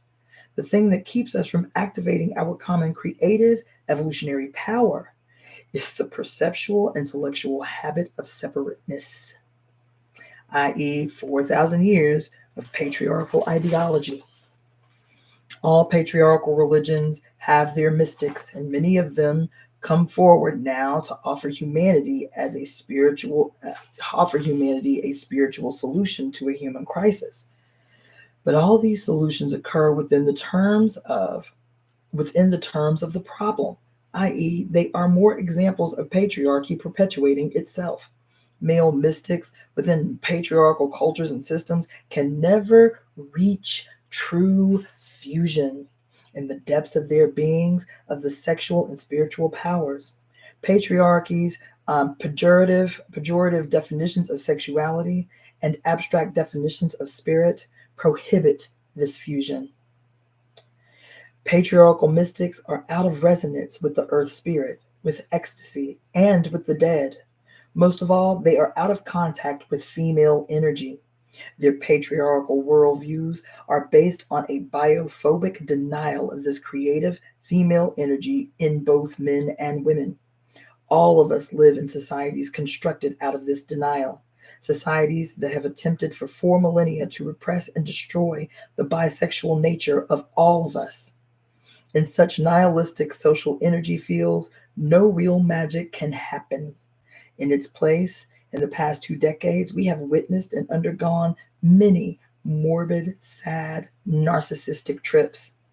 Mystics and all religious people within patriarchal systems must begin to deal honestly with the fact that patriarchy can never, ever be anything other than divided against itself. For this schizoid self division is the basic ontological act upon which it is built. Union or fusion cannot happen within patriarchal terms. It is patriarchy, after all, which deliberately set out to banish and destroy ecstasy. What is ecstasy? It is our original state of being. It is the conscious expansion of the universe into a multitude of interconnected dimensions and forms. It is her dance of being from which all of us were born. Ecstasy is passion self-expressed through form. In the case of Earth, human beings and all other creatures, biological and geological activities are the forms. Cosmic energy is the passion.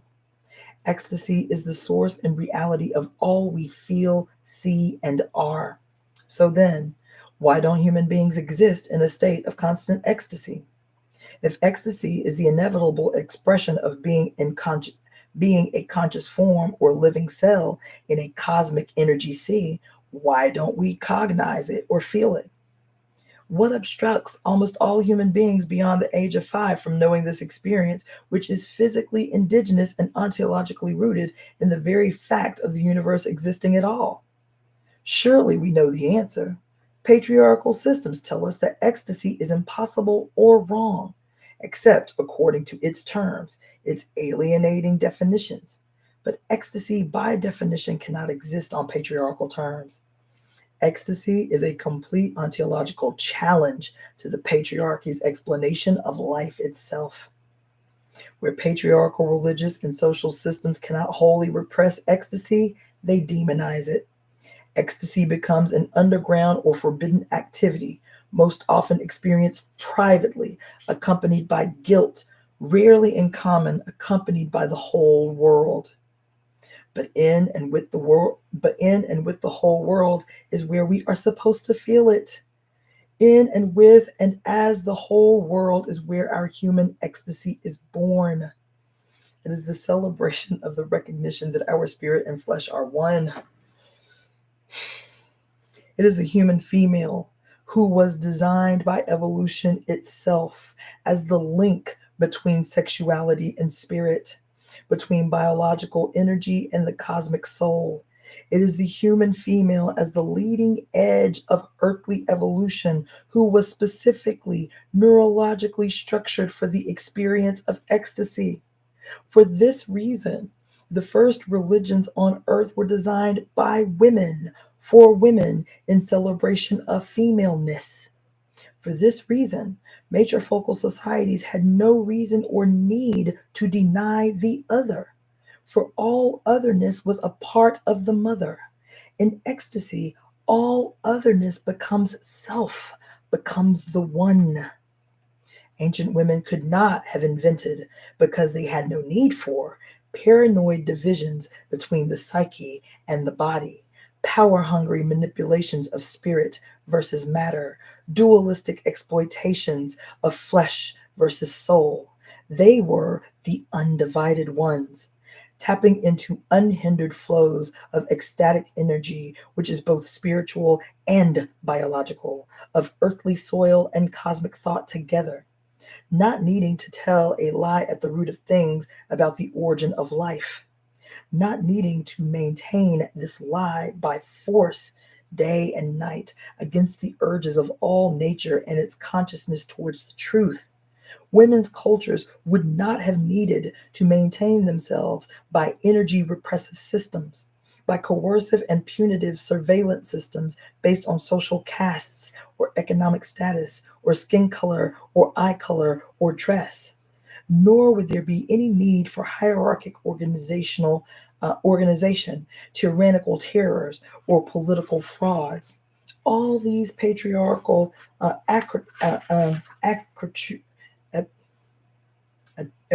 accoutrements are necessary to enforce a mechanical order in the absence of organic order.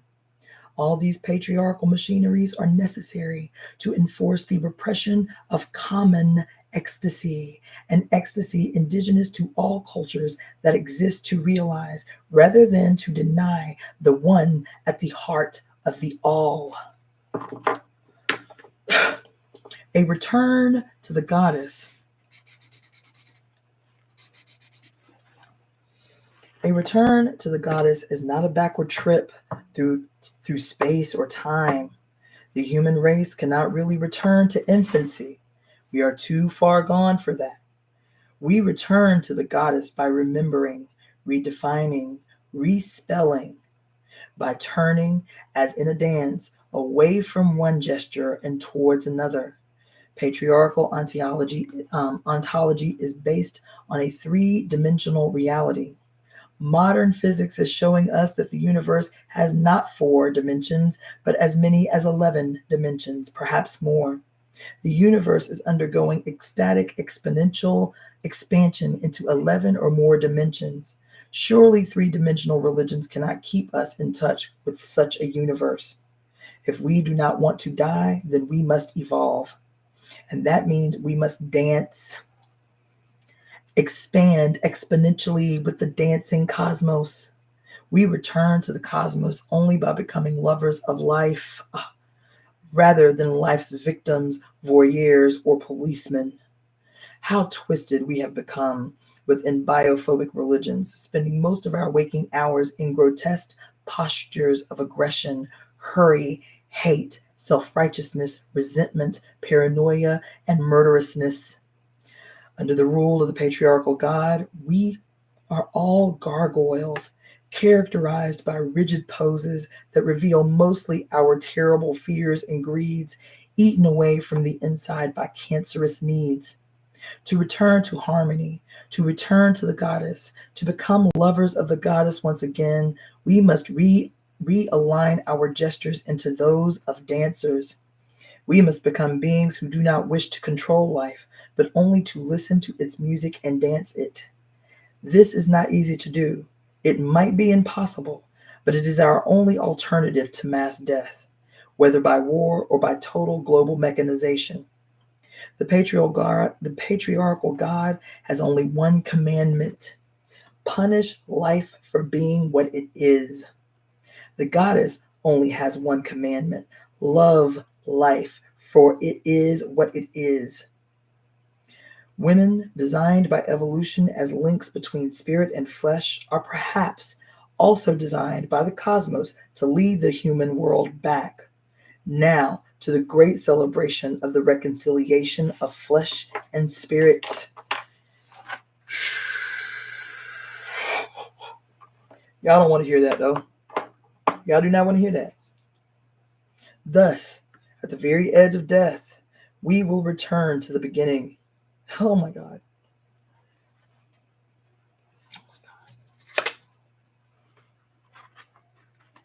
Thus, oh my God. Thus, at the very edge of death, we will return to the beginning.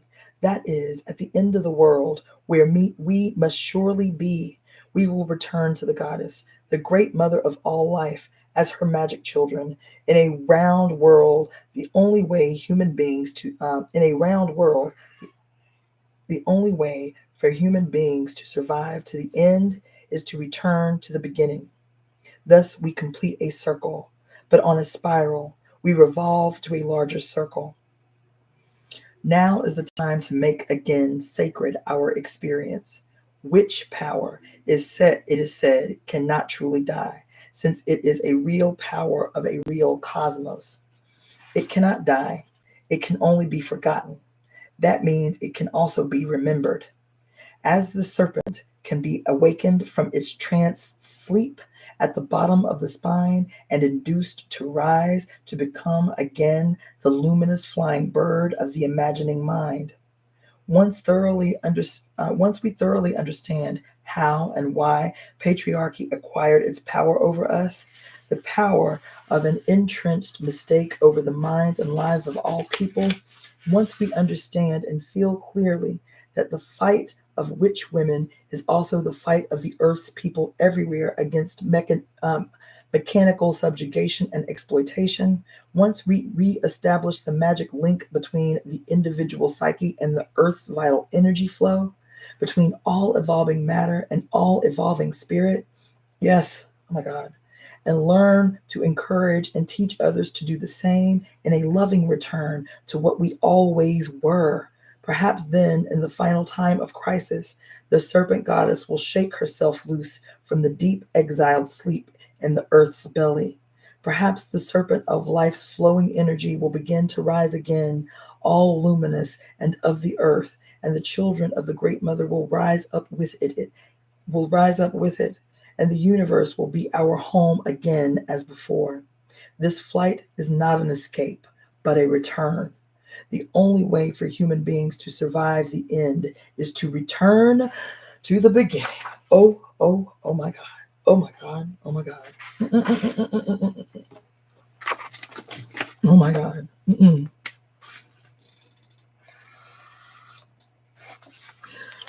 Okay.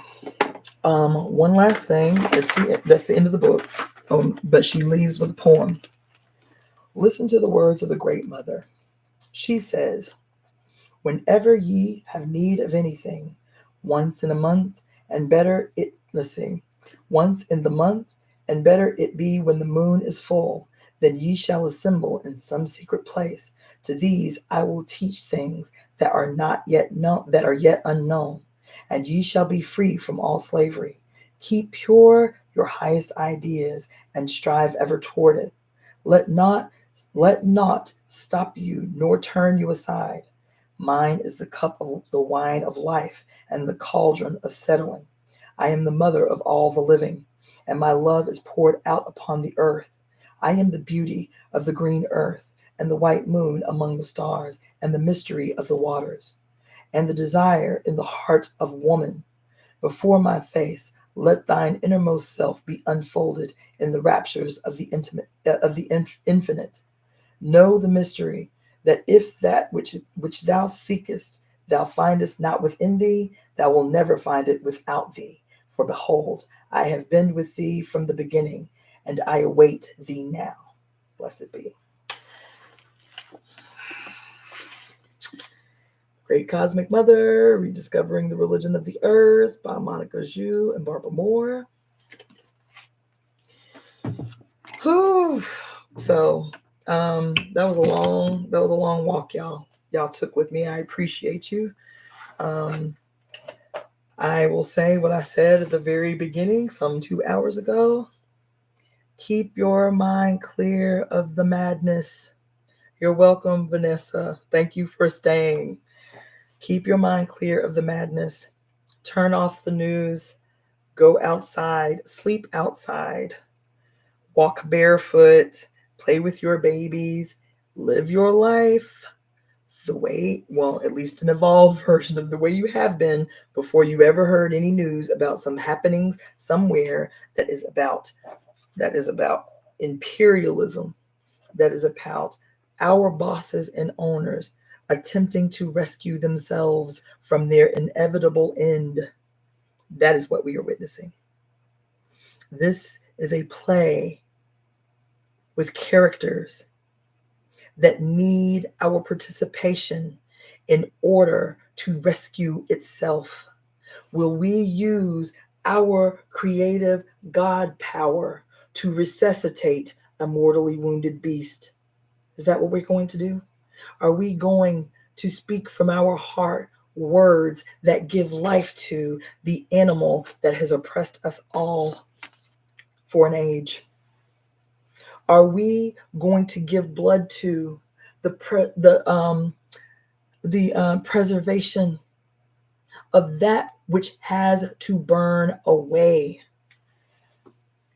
This is the period, man. The line that has been drawn. This is it. I didn't remember. I didn't remember the very last line of this book. The only way for human beings to survive the end is to return to the beginning.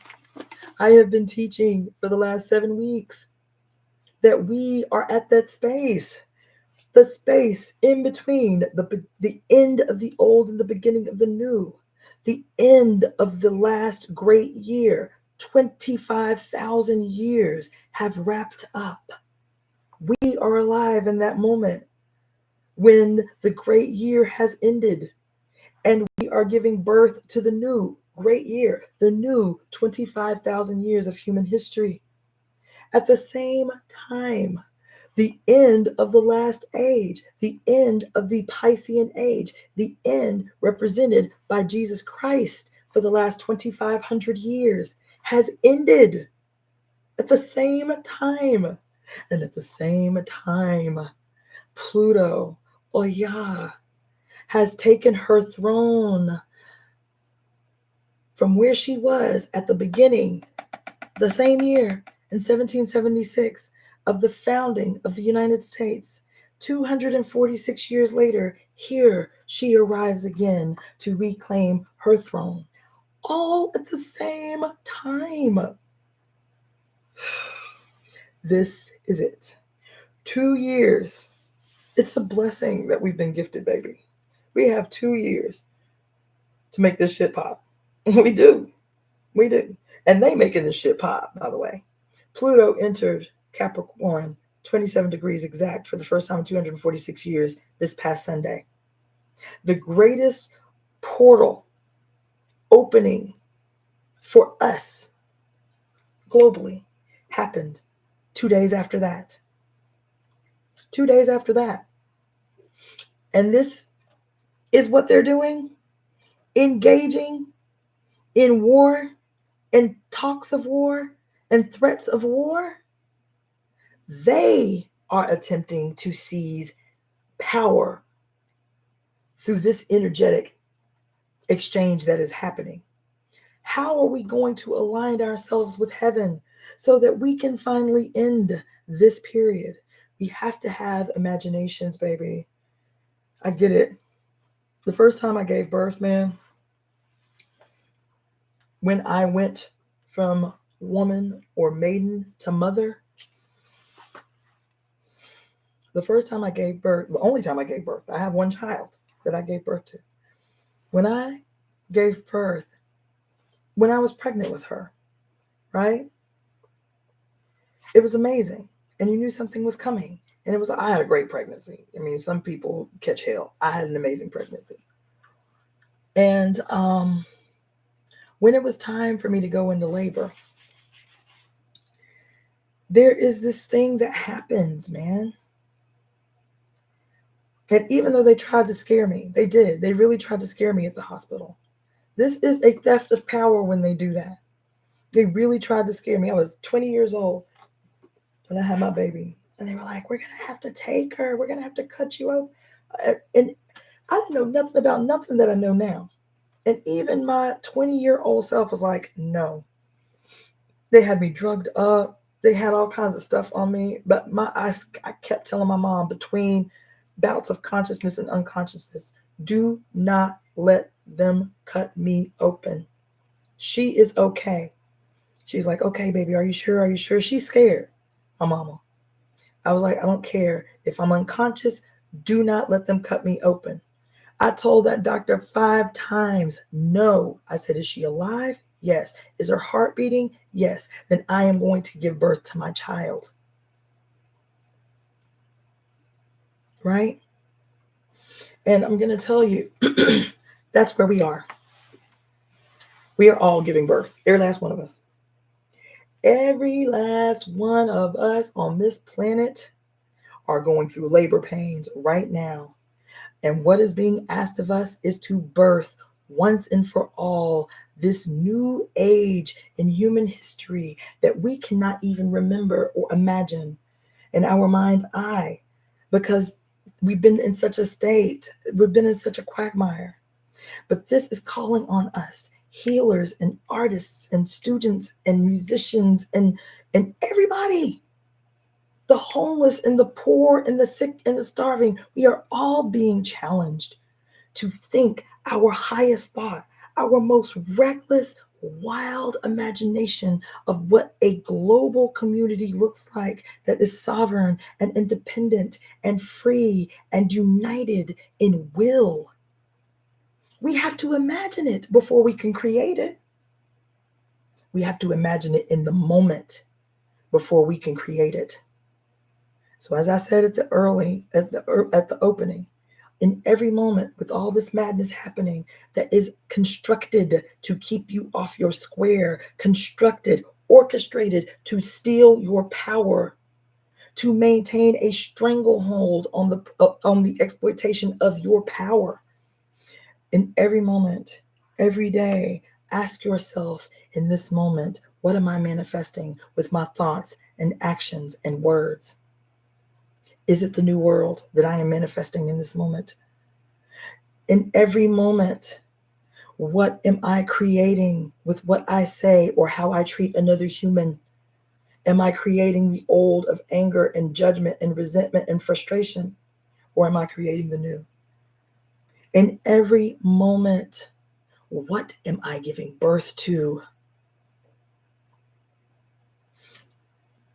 Big, radical dreams, collective work.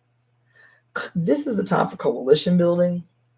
This is the time for like radical revivals. I'm talking about like talking about something else, y'all. And I'm just saying, this is it. This is not the time to be timid. This shit for the next 2 years is going to be labor pains. There are going to be extreme highs and extreme lows. We have to take a position. What side are we standing on? That's it. There ain't no gray area. Zero. No gray area. Ain't nobody sitting this shit out. Nobody. Nowhere on earth is sitting this shit out. There is a song that oh my God, there's a song by Rush. I don't know how many people are into Rush, but I love them. And one of my favorite songs by them is Free Will. And one of the most epic lyrics in any song ever, he says, if you choose not to decide, you still have made a choice. If you choose not to decide, you still have made a choice. Baby, the line has been drawn. We have been given all the ammunition we need to transform the world. Every experience, good and bad. Every lesson, good and bad. Everything. All the information of the collective human experience in a touch of a computer screen in 2.2 seconds. The collective information of every human being on earth accessible in a moment. We have no excuse if we don't change the world. We have no excuse. We have no excuse. We have everything we need. Everything. We know every prayer. We know every affirmation. We've done all the rituals. We've done all the dances. We've sang all the songs. You understand? We've had all the experiences. We have no excuse. We are primed to do this. It's why we chose this life. Every single one of us. It's why we chose it. We chose it to end this madness, to end this period in human history, to say we had to walk through this, but now it is over. Now it is over. Now we are giving birth to the new age, to the new earth, to the new world where we remember who we are and what our power is and what we came here to do. I'll have to tell y'all someday about my walk with ayahuasca. but it will be on another day. I appreciate those of you who came on. I appreciate those of you who stayed for the long haul. Baby, this is going to be me every day because y'all can't get caught up. Y'all cannot get caught up in this narrative. Y'all cannot get caught up. Tell everyone that you know that what you're experiencing is not urgency, it's certainty. The future is ours. Say that. What you're experiencing is the excitement of the new that is coming. It's certainty that you're experiencing. It's not urgency. Urgency implies fear. Certainty is what God does. It's how God moves, right? When people are feeling down or depressed or scared, you tell them. I just want to tell you that you are not alone, that you are completely surrounded, that you are that is malignant on the planet. It is the self gone awry. It is the cell that does not remember who and what it is. Am I that? Am I feeding this cancer? Am I feeding this tumor with my energy? Or am I feeding the collective healthy self? So, with that being said, I am Cassandra. And I will see you again tomorrow. However, spirit moves me to see you. So, I'll tell you all good night and thank you again. Peace.